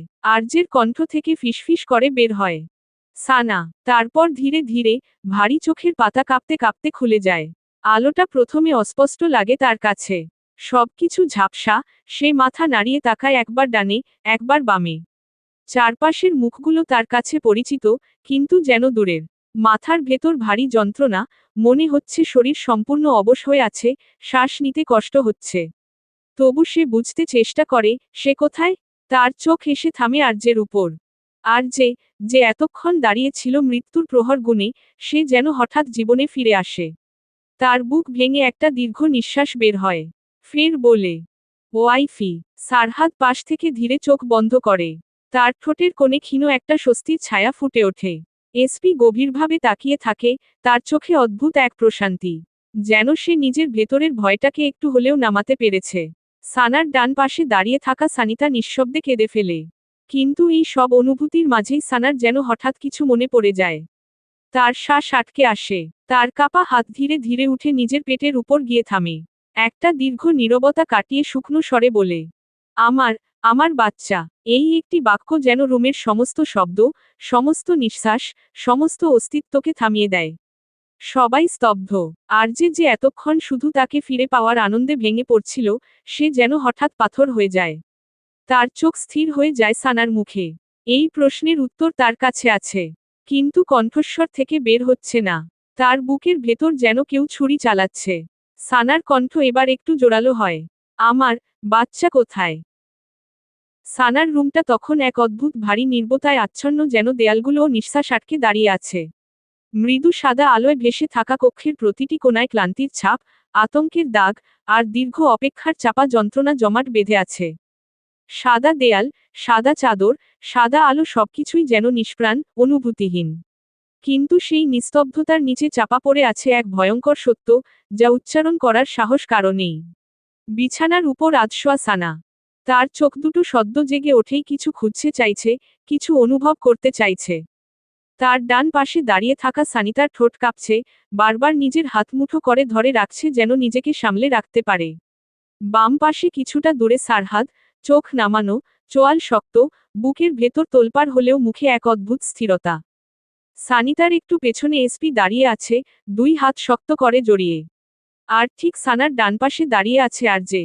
কিন্তু তাকে দেখে এমন মনে হচ্ছে যেন দাঁড়িয়ে নেই, তার পুরো অস্তিত্ব যেন ঝুলে আছে এক অনিশ্চিত মুহূর্তে। এই নীরবতার মাঝেই সানা ধীরে ধীরে নিজের পেটের উপর হাত রাখে। তারপর হঠাৎই যেন ভেঙে পড়া আকাশের মতো শব্দ করে কেঁপে উঠে তার হাত। বুকের ভেতর জমে থাকা অজস্র চিৎকার একসাথে বিস্ফোরিত হয়ে বেরিয়ে এলো। একটা মা যখন নিজের অস্তিত্ব হারায়, তার শব্দ ঠিক তেমন ভাবে। সে কাঁপা কাঁপা স্বরে আওড়ায়, আমার বাচ্চা, আমার বাচ্চাটা কোথায়?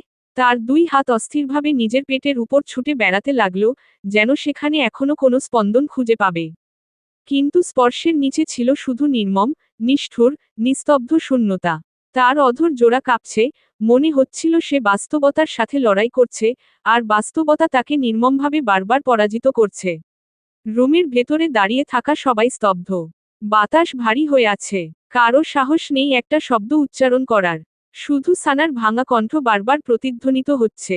তার আঙুল কেঁপে ওঠে, শ্বাস ভারী হয়ে আসে।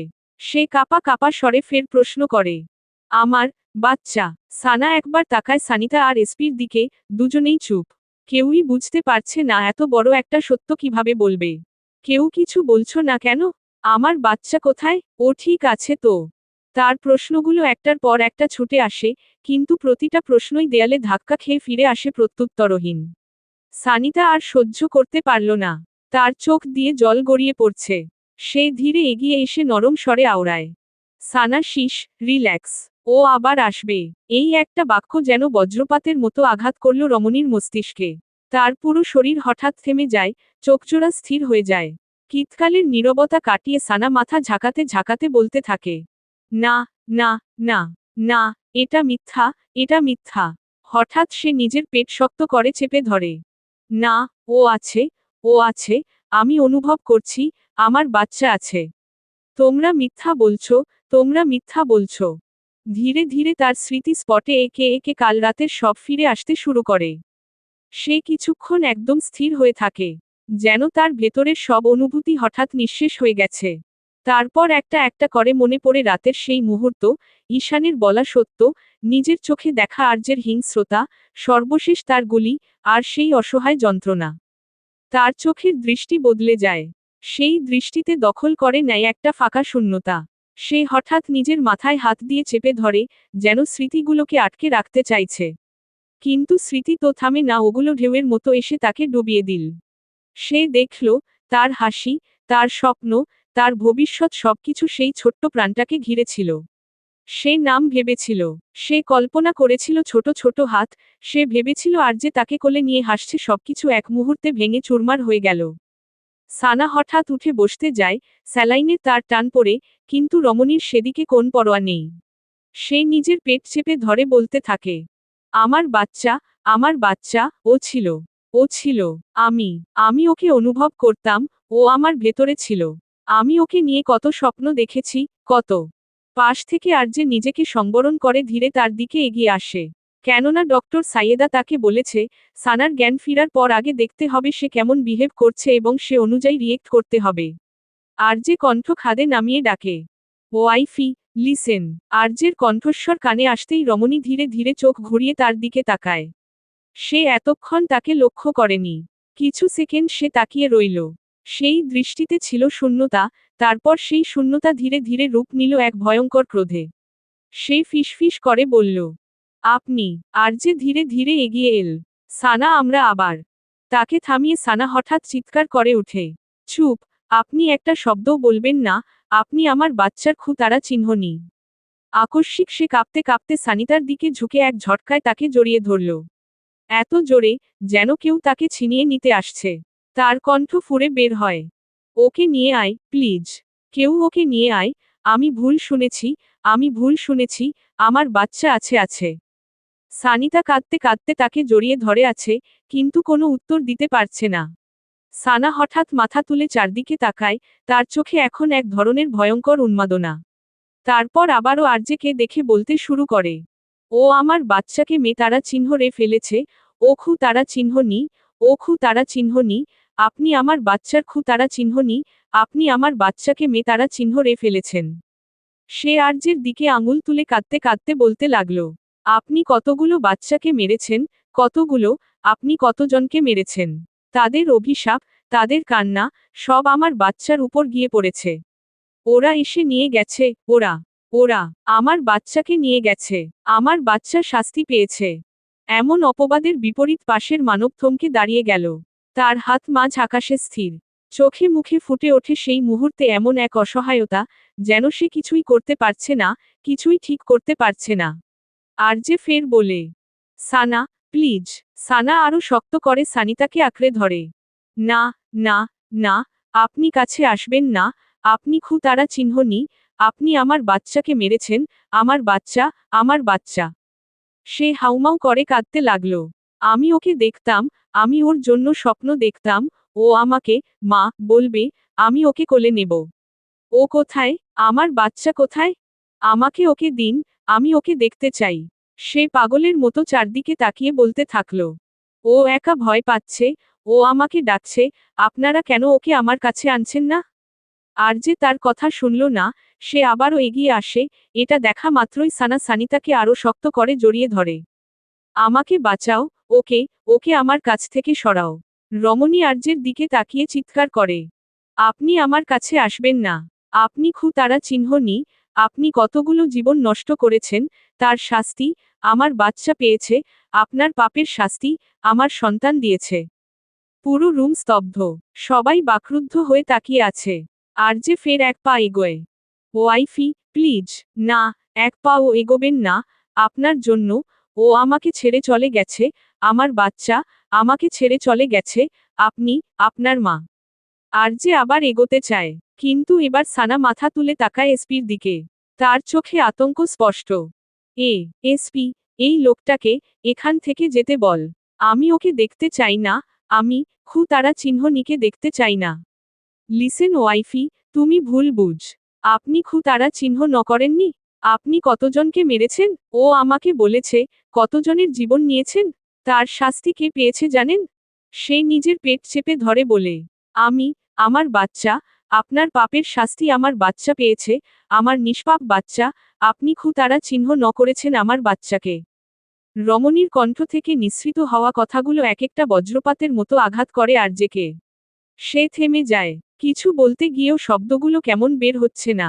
তার সামনে থাকা মেয়েটা, যার জন্য সে সবকিছু ধ্বংস করে দিতে পারে, আজ সেই মেয়েটাই তাকে বলছে খুনি। হ্যাঁ, সে খুনি, কিন্তু নিজের সন্তানের। এতটা নিষ্ঠুর ভাবছে তাকে, যেখানে সোফিয়া জাওয়ানের মতো মহিলারও নিজের সন্তানের দিকে বতারা চিহ্ন এন্দুক তুলতে তার হাত কাঁপছিল। এসপি হাতের উল্টো পিঠে নিজের চোখ মুছে এগিয়ে এসে শান্তভাবে বলল, পেস্ট্রি, রিল্যাক্স, কাম ডাউন ইয়ার, সব ঠিক। এটুকু বলে সে সানার মাথায় হাত রাখতেই আর যে পুরো রুম কাঁপিয়ে গর্জে ওঠে। তারা চিহ্ন তোত্তার বাচ্চা, হাত সরা, ওর গায়ে হাত দিবি না। সবাই থমকে গেল। এসপি ধীরে মাথা ঘুরিয়ে আর্যের দিকে বিরক্তি মাখা দৃষ্টি নিক্ষেপ করে, কিন্তু কিছু বলল না। এইদিকে সারহাদ, সে এতক্ষণ একদম স্থির হয়ে দাঁড়িয়েছিল, যেন তার শরীর আছে, কিন্তু প্রাণ নেই। তার সামনে দাঁড়িয়ে থাকা মেয়েটা, ভেঙে পড়া, ছিন্নভিন্ন মানুষটা, এই কি সেই সানাম? রুমের ভেতরে আবার সানার চিৎকার, আমার বাচ্চা, আমার বাচ্চা, আমাকে দিয়ে দাও, আমি ওকে ছাড়ব না, কেউ ওকে ছুতে পারবে না। সে হঠাৎ নিজের পেট আঁকড়ে ধরে কাঁদতে লাগল। আমি তোকে বাঁচাতে পারলাম না, মা তোকে বাঁচাতে পারল না, তুই আমাকে মাফ করে দে। প্লিজ, একবার, একবার ফিরে আয় সোনা। তুই তো আমার ভেতরে ছিলি, তুই তো আমার হৃদয়ের সাথে জড়িয়েছিলি, তাহলে চলে গেলি কিভাবে? না, না, তুই যাসনি, তুই এখানেই আছিস, তাই না? বল, বল না সোনা। তারপর আবার কান্না করতে শুরু করে। একটা শক্তপোক্ত মানুষ এভাবে ভেঙে গেলে তাকে আর ভাষায় বর্ণনা করা যায় না, শুধু অনুভব করা যায়। আর যে দাঁড়িয়ে আছে নিস্তব্ধ, তার চোখ দিয়ে নিরবধি পানি গড়িয়ে পড়ছে। সে হাত বাড়াল এবার, খুব ধীরে। কিন্তু সানা আরো শক্ত করে সানিতার ভেতর ঢুকে গেল। না, কাছে আসবেন না। ওয়াইফি, লুক অ্যাট মি। কথা শেষ হওয়ার আগেই সানা ধীরে ধীরে সানিতার বুক থেকে মুখ তুলে তাকালো। তার চোখ গিয়ে আটকালো আর্যের উপর। পরমুহূর্তে সানিতাকে ছেড়ে চিৎকার করে, দূরে থাকেন, কাছে আসবেন না। রমণী হাতের কাছে পেয়েছে পানির গ্লাস, বালিশ, পাশের টেবিলের ওষুধের বোতল সবকিছু একে একে তুলে ছুঁড়ে মারতে লাগলো আর্যের দিকে। আপনি তারা চিহ্ন নি, তারা চিহ্ন নি। গ্লাসটা গিয়ে আছড়ে পড়ল দেয়ালে, কাঁচ ভেঙে ছড়িয়ে পড়ল চারদিকে। বোতলটা এসে লাগলো আর্যের কাঁধে, কিন্তু সে এক চুলও নড়ল না। আমার বাচ্চাকে তারা চিহ্ন রে ফেলেছেন। আপনি আমার সব শেষ করে দিয়েছেন। সারহাদ নিজের ভ্রম কাটিয়ে একটু এগিয়ে এলো। সিমরান, নিজেকে। সানা হঠাৎ তার দিকে আঙুল তুলে চিৎকার করে উঠল। আপনিও তারা চিহ্ন নি, আপনারা দুজনেই তারা চিহ্ন নি, আপনারা মানুষ তারা চিহ্ন ন করেন, তারা চিহ্নতে হাত ভেজানো, আর আমার বাচ্চা, আমার নির্দোষ বাচ্চা, আপনাদের পাপের শাস্তি পেল। সে মাথা নাড়তে লাগল, চুলগুলো এলোমেলো হয়ে মুখের উপর পড়ে যাচ্ছে। আমি জানি, আমি সব জানি, আপনারা কেউ ভালো না, কেউ না। ওরা এসে নিয়ে গেছে, আমার বাচ্চাকে নিয়ে গেছে, কারণ আপনারা তারা চিহ্ন নি, আপনারা অভিশপ্ত। আমি কেন বুঝতে পারলাম না? কেন আগে বুঝলাম না? আমার বাচ্চা ফিরিয়ে দেন, ফিরিয়ে দেন, আমি ওকে চাই, আমার ওকে চাই। আর যে আর দাঁড়িয়ে থাকতে পারল না। তার ভেতরের সবকিছু যেন ভেঙে চুরমার হয়ে যাচ্ছে। সে হঠাৎ গর্জে ওঠে। Doctor, nurse, Jack, come here, right নাও।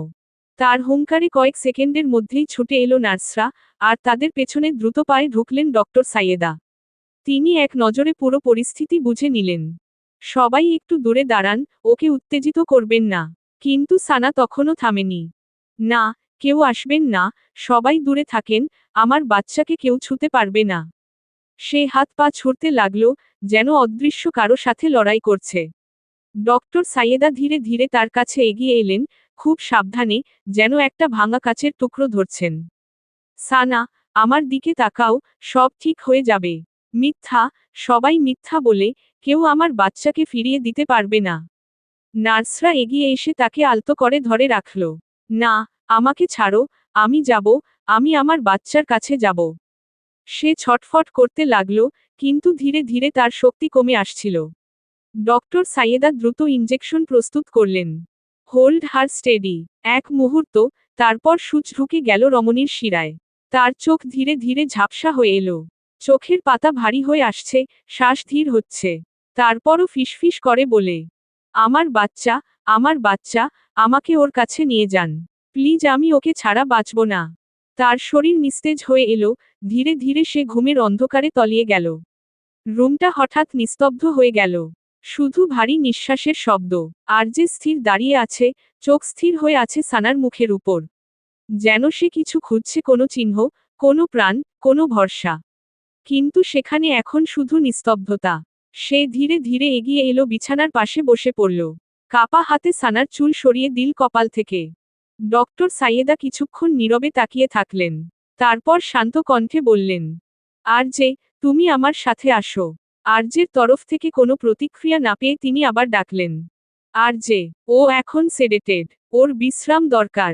আর যে মাথা তুলে একবার তার দিকে তাকায়, চোখে কোনো আলো নেই। ডক্টর সাইয়েদা নার্সদের দিকে তাকিয়ে বলেন, সবাই বাইরে যান, ওকে এখন সম্পূর্ণ রেস্টে রাখতে হবে। সানিতা কাঁদতে কাঁদতে একবার সানার দিকে তাকালো, তারপর ধীরে বেরিয়ে গেল। এসপি আবারও নিজের চোখ মুছে বেরিয়ে পড়ে। সারহাদ চুপচাপ বেরিয়ে এলো, তার মুখে কোনো শব্দ নেই, শুধু ভারী নীরবতা। সবাই একে একে বেরোনোর পর রুমের ভেতর নেমে এলো এক ধরনের ভারী, দমবন্ধ করা নীরবতা, যেন কিছুক্ষণ আগেও যে উন্মত্ততা, যে আর্তনাদ, যে বিকৃত হাহাকার দেয়াল কাঁপিয়ে তুলছিল, তার প্রতিধ্বনি এখনও অদৃশ্যভাবে ঘুরপাক খাচ্ছে বাতাসের ভেতর। দরজাটা ধীরে বন্ধ হওয়ার শব্দটুকুও যেন অস্বাভাবিক ভারী লাগলো আরজের কাছে। সানার শরীর নিস্তব্ধ, ঘুমের ইনজেকশনের প্রভাবে তার বুক ধীরে ওঠানামা করছে, কিন্তু সেই নিস্তব্ধতার মধ্যেও যেন তার অস্থিরতা, তার ভাঙা মনের ছটফটানি থেমে নেই। তার আঙুলগুলো মাঝে মধ্যে কেঁপে উঠছে, ঠোঁটের কোণে অস্পষ্ট কিছু শব্দ জমে থেকে আবার মিলিয়ে যাচ্ছে, যেন স্বপ্নের ভেতরেও সে তার হারানো সন্তানের জন্য হাত বাড়াচ্ছে। আর যে কিছুক্ষণ তার দিকে তাকিয়ে রইল নিঃশব্দে। তার চোখ সানার উপর স্থির, কিন্তু সেই দৃষ্টির ভেতরে কোনো স্পষ্টতা নেই, শুধু অপরাধবোধের এক গভীর, অন্ধকার গহর। ধীরে ধীরে তার কাপা হাতটা এগিয়ে এলো রমণীর নরম তুলতুলে পেলব গালের দিকে।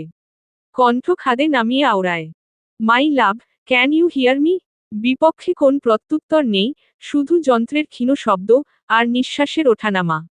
সে আবার ডাকল, ওয়াইফি, আম সরি। তার গলা ভারী হয়ে এলো। সে ধীরে হাত বাড়িয়ে সানার পুরো আদল নিজের হাতে ভরে নিয়ে ফিসফিস করে বলে, তুমি আমাকে তারা চিহ্ন নি বলেছ, ঠিকই বলেছ, আমি তারা চিহ্ন নি, আমি তোমার বিশ্বাসের তারা চিহ্ন নি, তোমার স্বপ্নের তারা চিহ্ন নি। সানা, আমি জানতাম না, তুমি তুমি আমাদের সন্তানের মা হতে যাচ্ছিলে, যদি জানতাম, প্রয়োজনে পৃথিবী উল্টে হলেও কাউকে তোমার কাছে আসতে দিতাম না, একটুও না। সে ধীরে ধীরে ঝুঁকে এলো, কপাল ঠেকাল রমণীর কপালে। তুমি বলছো আমি ওকে তারা চিহ্ন রে ফেলেছি, হয়তো সত্যিই তাই, আমার পাপ, আমার অতীত, আমার তারা চিহ্নতে লেগে থাকা সব অভিশাপ, সবকিছু এসে তোমার উপর, আমাদের সন্তানের উপর পড়ে গেছে। হঠাৎ সানার ঠোঁট কেঁপে উঠল। খুব ক্ষীণ, প্রায় শোনা যায় না এমন এক ফিসফিসানি বের হলো। আমার বাচ্চা। আর যে থমকে গেল। তার বুকের ভেতর যেন কেউ তারা চিহ্নরই চালিয়ে দিয়েছে। সে তড়িঘড়ি করে সানাকে একটু জড়িয়ে ধরল, খুব আলতো করে, যেন সে ভেঙে যাবে। ওয়াইফি, আম রাইট হিয়ার। আমি ওকে ফিরিয়ে আনতে পারবো না, কিন্তু আমি তোমাকে একা হতে দেব না, কখনো না, তুমি আবার মা হবে, যদি তুমি চাও। আমি আমার জীবন দিয়ে তোমাকে আগলে রাখব। আমি আর কোনো ভুল করব না। আর কোনোদিনও না। সানার শরীর নিস্তেজ, কিন্তু তার ভ্রু কুঁচকে আছে, যেন ঘুমের ভেতরেও সে কষ্ট পাচ্ছে। আর যে ধীরে ধীরে তাকে আরো কাছে টেনে নিল। তার বুকের ভেতর মাথা গুজে থাকা এই মেয়েটা, যে কিছুক্ষণ আগেও তাকে তারা চিহ্ন নি বলে চিৎকার করছিল, এই মেয়েটাই তার সমস্ত পৃথিবী। অথচ সেই পৃথিবীটাকেই সে রক্ষা করতে পারেনি। তুমি চাইলে আমাকে ঘৃণা করো, আমাকে শাস্তি দাও, কিন্তু আমাকে ছেড়ে যাওয়ার কথা নিজের ভাবনাতেও আনবে না। না হলে আমি নিজেও জানি না আমি কি করে ফেলব। হয়তো তুমি সেই আরজেকে দেখবে যাকে আমি তোমার থেকে লুকিয়ে রেখেছি। একটা দীর্ঘ নীরবতা নেমে এলো কক্ষে। তারপর সে খুব ধীরে সানার মুখের দিকে তাকালো। ঘুমন্ত, নিস্তব্ধ, ভাঙা, তবুও তার কাছে পৃথিবীর সবচেয়ে মূল্যবান অস্তিত্ব। আরজে ঝুঁকে এলো। ধীরে, অত্যন্ত মমতায়, সানার শুকনো ঠোঁটে একটা চুমু রাখল। সময় নিয়ে তার সারা আদলে নিজের ঠোঁট ছুঁয়ে সরে এলো। আমি আসছি, তুমি ঘুমাও, আমি সব ঠিক করে দেব। তারপর দরজার দিকে এগিয়ে এসে শেষবারের মতো পেছনে তাকালো।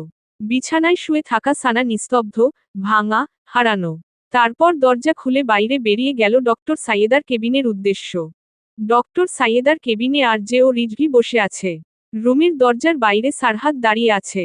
সে বারবার পা বদলাচ্ছে, মাথা ঝিমঝিম করছে তার। যেহেতু সানা আরও 12 ঘন্টা পর ঘুম থেকে উঠবে, তাই সে এসপিকে বলেছে সানিতাকে রেখে আসতে। সারহাদ কাল রাত থেকে একটানা নির্ঘুম, অসংখ্য ড্রাগস তার শরীরে এক অদ্ভুত ভারী ভাব সৃষ্টি করেছে। তবুও রুমের দরজার দিকে তাকিয়ে আছে। ডক্টর সাইয়েদার ডেস্কের উপর ছড়ানো সানার মেডিকেল রিপোর্টগুলো আরজের দিকে এগিয়ে দিলেন। আরজে তাতে চোখ বুলিয়ে প্রতিটা বিষয় দেখছে। ডক্টর সাইয়েদা ধীরে ধীরে বলেন, আরজে, একটা নর্মালি মিসক্যারেজে কেউ এতটা বিহেভ করে না। আই থিঙ্ক ওর ব্রেইনে এমন কিছু চলছে যেগুলোর সাথে ও নিজেকে মানিয়ে নিতে পারছে না। হয়তো সেগুলো তার কল্পনায় ভাসছে, বা ও সেই ভিকটিমদের একজন নিজেকে ভাবছে। আর না হয়ও সেগুলাকে সত্য বলে অস্বীকার করতে চাইছে। তাই ও এইরকম অস্থির অস্বাভাবিক বিহেভ করেছে। তিনি থেমে কিতকাল পর ফের বলেন, আর তুমি নিজেই জানো, সে এখন এমন অবস্থায় এসেছে, হঠাৎ এত ঘটনা একসাথে তার মস্তিষ্কে এসে পড়েছে, যার প্রভাব এত তীব্র যে ওর বিহেভিয়ার পুরোপুরি চেঞ্জ হয়ে গেছে। আর যে এখনো নিচের দিকে তাকিয়ে সানার ফাইলগুলো দেখছে। চোখে আগের মতো অস্থিরতা, কপালে ভাঙা চিন্তার রেখা। ডক্টর সাইয়েদা চোখে কোমল ছাপ রেখে বলেন, আর যে এখন সবচেয়ে গুরুত্বপূর্ণ হলো তোমার সানাকে সময় দেওয়া। ওর মস্তিষ্ক এখন একরকম স্ট্রেসের মধ্যে। একসাথে এত ঘটনা ভেতরে ঢোকার জন্য ওর মন এখনো পুরোপুরি স্থির হয়নি। তুমি জানো, ওর মধ্যে মেন্টাল ব্রেকডাউন হওয়ার সম্ভাবনা ছিল। তাই এখন যা সবচেয়ে জরুরি, ওর শান্তি এবং গভীর ঘুম। এতে ওর মস্তিষ্ক ধীরে ধীরে সব প্রক্রিয়া ঠিক করবে, আর রিকভারি শুরু হবে। এবারও সামনের মানব থেকে কোন শব্দ এলো না। ভদ্রমহিলা আবারও বলেন, তাই আমার মনে হয়, সানার এই আচরণ হওয়াটা একেবারেই অস্বাভাবিক নয়। তার মস্তিষ্কে একসাথে বহু বিষয় ঘুরছে। যেসব চাপ সে সামলাচ্ছে, সব মিলিয়ে তার আচরণে এমন বিহেভ হয়েছে। এখন ঘুম থেকে উঠলে ধীরে ধীরে সবকিছু স্থির হয়ে যাবে। আর হ্যাঁ, আরেকটা বিষয়, ওকে মেন্টালি একদম চাপমুক্ত রাখতে হবে, না হয়। ওনার কথা থেমে যাওয়াতে আর যে চোখ তুলে তাকায়। তিনি একটা দীর্ঘ শ্বাস ছেড়ে বলেন, ওর ব্রেইন আউটের সম্ভাবনা রয়েছে। আর যে কিছু না বলে চুপচাপ বেরিয়ে পড়ে। আর যে বের হওয়ার কিছুক্ষণ পর মিসেস সাইয়েদা নিজের ছেলের দিকে তাকিয়ে আওড়ায়, রিজভি মাই সান, আচ্ছা, সানার ছোট বোনকে তোমার কেমন লাগে? রিজভি বুঝল না তার কথা, তাই ভ্রু কুঞ্চিত করে তাকায় নিজের মায়ের দিকে। সন্দেহজনিত গলায় শুধায়, কেন? আরে তুমি শুধু বলো কেমন লাগে। রিজভি স্বাভাবিকভাবেই বলে, ভালো। তার বাক্যটুকু শ্রবণ হতেই মিসেস সাইয়েদা উচ্চস্বরে বলে ওঠে, আলহামদুলিল্লাহ, আমি আমার বৌমা পেয়ে গেছি। বিপরীত পাশের মানব চমকে তার দিকে তাকায়। তড়িঘড়ি করে উকি দিয়ে খোলা দরজার ওপারে দেখে কোথাও এসপি আছে কিনা। তাকে না দেখে একটা স্বস্তির শ্বাস ছেড়ে মায়ের দিকে এগিয়ে এসে নিচু স্বরে বলে, মম তুমি কি পাগল হয়ে গিয়েছ? কেন? কেন না, ও বিবাহিত। ওর পাশে থাকা ছেলেটা ওর হাজবেন্ড ছিল। বিপরীত পাশের ভদ্রমহিলা চমকে ওঠে। কিন্তু ও তো বলছিল, ফারাদ ভাই, আমি তো ভাবলাম তারা ভাই বোন। স্বামীকে কে ভাই ডাকে? বিভ্রান্তির সৃষ্টি হয় এতে। মম এটা জেনজি দের নিউ ফ্যাশন। তাই বলে তুমি যেখানে সেখানে আমার জন্য মেয়ে দেখবে? 1 মিনিট। রিজভি সরু চোখে মায়ের দিকে সন্দেহমূলক দৃষ্টি নিক্ষেপ করে। ভদ্রমহিলাও কোনা চোখে তাকিয়ে অন্যদিকে মুখ ফিরিয়ে নেন। মম তুমি আবার অন্য কিছু করেছ? ভদ্রমহিলা মিনমিনিয়ে আওড়ায়, আমি ওর নাম্বার নিয়েছি। আর ওকে তোমার নাম্বার দিয়েছি। আর আর ওকে বলেছি নিজের মা বাবা নিয়ে একদিন আমাদের বাড়িতে আসতে। আর আর কিছু না বাবা। আচ্ছা, ও ক্যান্সেল। এখন এটা বলো ঈশানীকে তোমার কেমন লাগে? আমার খুব পছন্দের। কি মিষ্টি একটা মেয়ে। আমার অনেক দিনের ইচ্ছা, আমি তোমার আর ঈশানীর বিয়ে দিব। তুমি এখন এটা বলবে না যে ও বিবাহিত। আমি ওর ব্যাপারে সব জানি। ঈশানীর কথা শোনা মাত্রই চমকে ওঠে রিজভি। নিজের কপাল চাপড়ে বলে, মম প্লিজ স্টপ। ঈশানীকে রওনাক পছন্দ করে।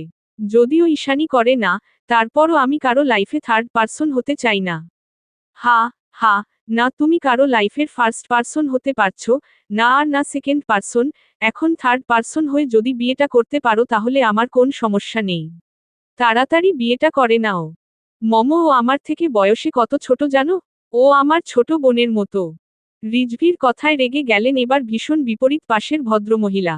তাই নিজের দন্তপাটি পিষে বলে, হ্যাঁ হ্যাঁ, তোমার থেকে বয়সে যারা বড় ওরা তোমার আপা হয়।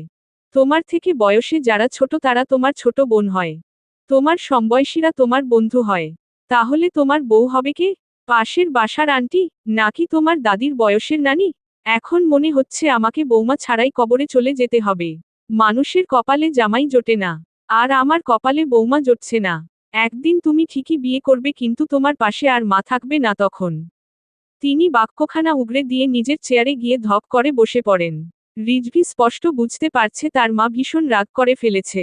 পুরো দুনিয়ার সামনে তার মা একজন সিনিয়র ডক্টর হলেও তার সামনে একদম বাচ্চাদের মতো হুটহাট রেগে যান।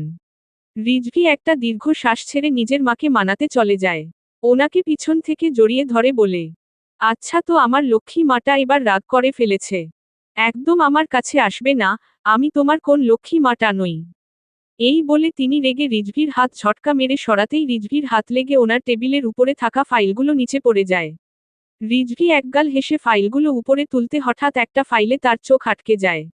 সে ভ্রু কুঁচকে বলে, মম এটা তো সানার ফাইল, কিন্তু আর্যের কাছে যেটা ছিল। রিজভিকে আর কিছু বলতে না দিয়ে মিসেস সাইয়েদা খপ করে তার হাত থেকে ফাইলটা টেনে নিয়ে তড়িঘড়ি করে বলেন, হ্যাঁ হ্যাঁ, এটা সানার ফাইল, তুমি দেখে কি করবে? তুমি যাও এখান থেকে। কিন্তু মম, এটা মনে হচ্ছে নতুন ফাইল। কিসের নতুন? এটা ওটারই কপি। তুমি তুমি এখান থেকে যাও, যেদিন বৌমা নিয়ে আসতে পারবে সেদিন আমার চোখের সামনে আসবে, না হলে আসবে না। তাড়াতাড়ি যাও এখান থেকে। রিজভি কিছু বলার জন্য মুখ খোলার আগেই মায়ের কঠিন চক্ষু দেখে সে আর কিছু না বলে বেরিয়ে পড়ে। রিজভি তার দৃষ্টিগোচর হতেই মিসেস সাইয়েদা একটা স্বস্তির শ্বাস ছেড়ে তাড়াতাড়ি কাপা কাপা হাতে ফাইলটাকে খুলে দেখলেন সবকিছু ঠিক আছে কিনা। হঠাৎ টুং করে তার মোবাইলে একটা মেসেজ আসে। তিনি স্ক্রিনে মেসেজটা দেখা মাত্রই ঘাবড়ে যান। বিড়বিড় করে আওড়ায়, জওয়ানদের মেসেজ। মিসেস সাইয়েদা কাপা কাপা হাতে মেসেজ পাঠিয়ে দিলেন, কাজ হয়ে গেছে। আর 1 সেকেন্ড লেট না করে নিজের কাপা কাপা হাতে ফাইলটাকে তার সিক্রেট ড্রয়ারে রাখার জন্য ঢুকাবেন ঠিক এমন সময় দরজায় দাঁড়িয়ে থাকা ব্যক্তিকে দেখে তিনি চমকে ওঠেন। একটা ফাঁকা ঢোক গিলে বলেন, আর আর যে তুমি এখানে? তোমার তো সানার কাছে থাকার কথা ছিল। আর যে কিছু না বলে ঠিক তার কেবিনের সামনের চেয়ারটায় বসতে বসতে বলে, মিসেস সাইয়েদা তুতমিশ, আপনি একটু আগে বলেছেন সানার এখন বেড রেস্ট দরকার। তাই ভাবলাম ওই সময় আমি আমার ওয়াইফের দ্বিতীয় ফাইলটা পড়ে নিই। আর্যের কথা শোনা মাত্রই বিপরীত পাশের ভদ্রমহিলার মাথার দুপাশে চিকন ঘামের রেখা দেখা দিল। তারপরও নিজের ঘাবড়াহাটকে ভিতরে চেপে শক্ত কণ্ঠে বলেন, কিসের ফাইল? এটা তো ওটারই কপি যেটা তোমার কাছে আছে। আর্যে শুনল না তার কথা, বরং সে একগাল হেসে নিজের হাত বাড়িয়ে বলে, মিসেস সাইয়েদা আমাকে ফাইলটা দিন। ভদ্রমহিলা আর কোন উপায় না পেয়ে কাঁপা কাঁপা হাতে এগিয়ে দেয় আর্যের দিকে ফাইলটা।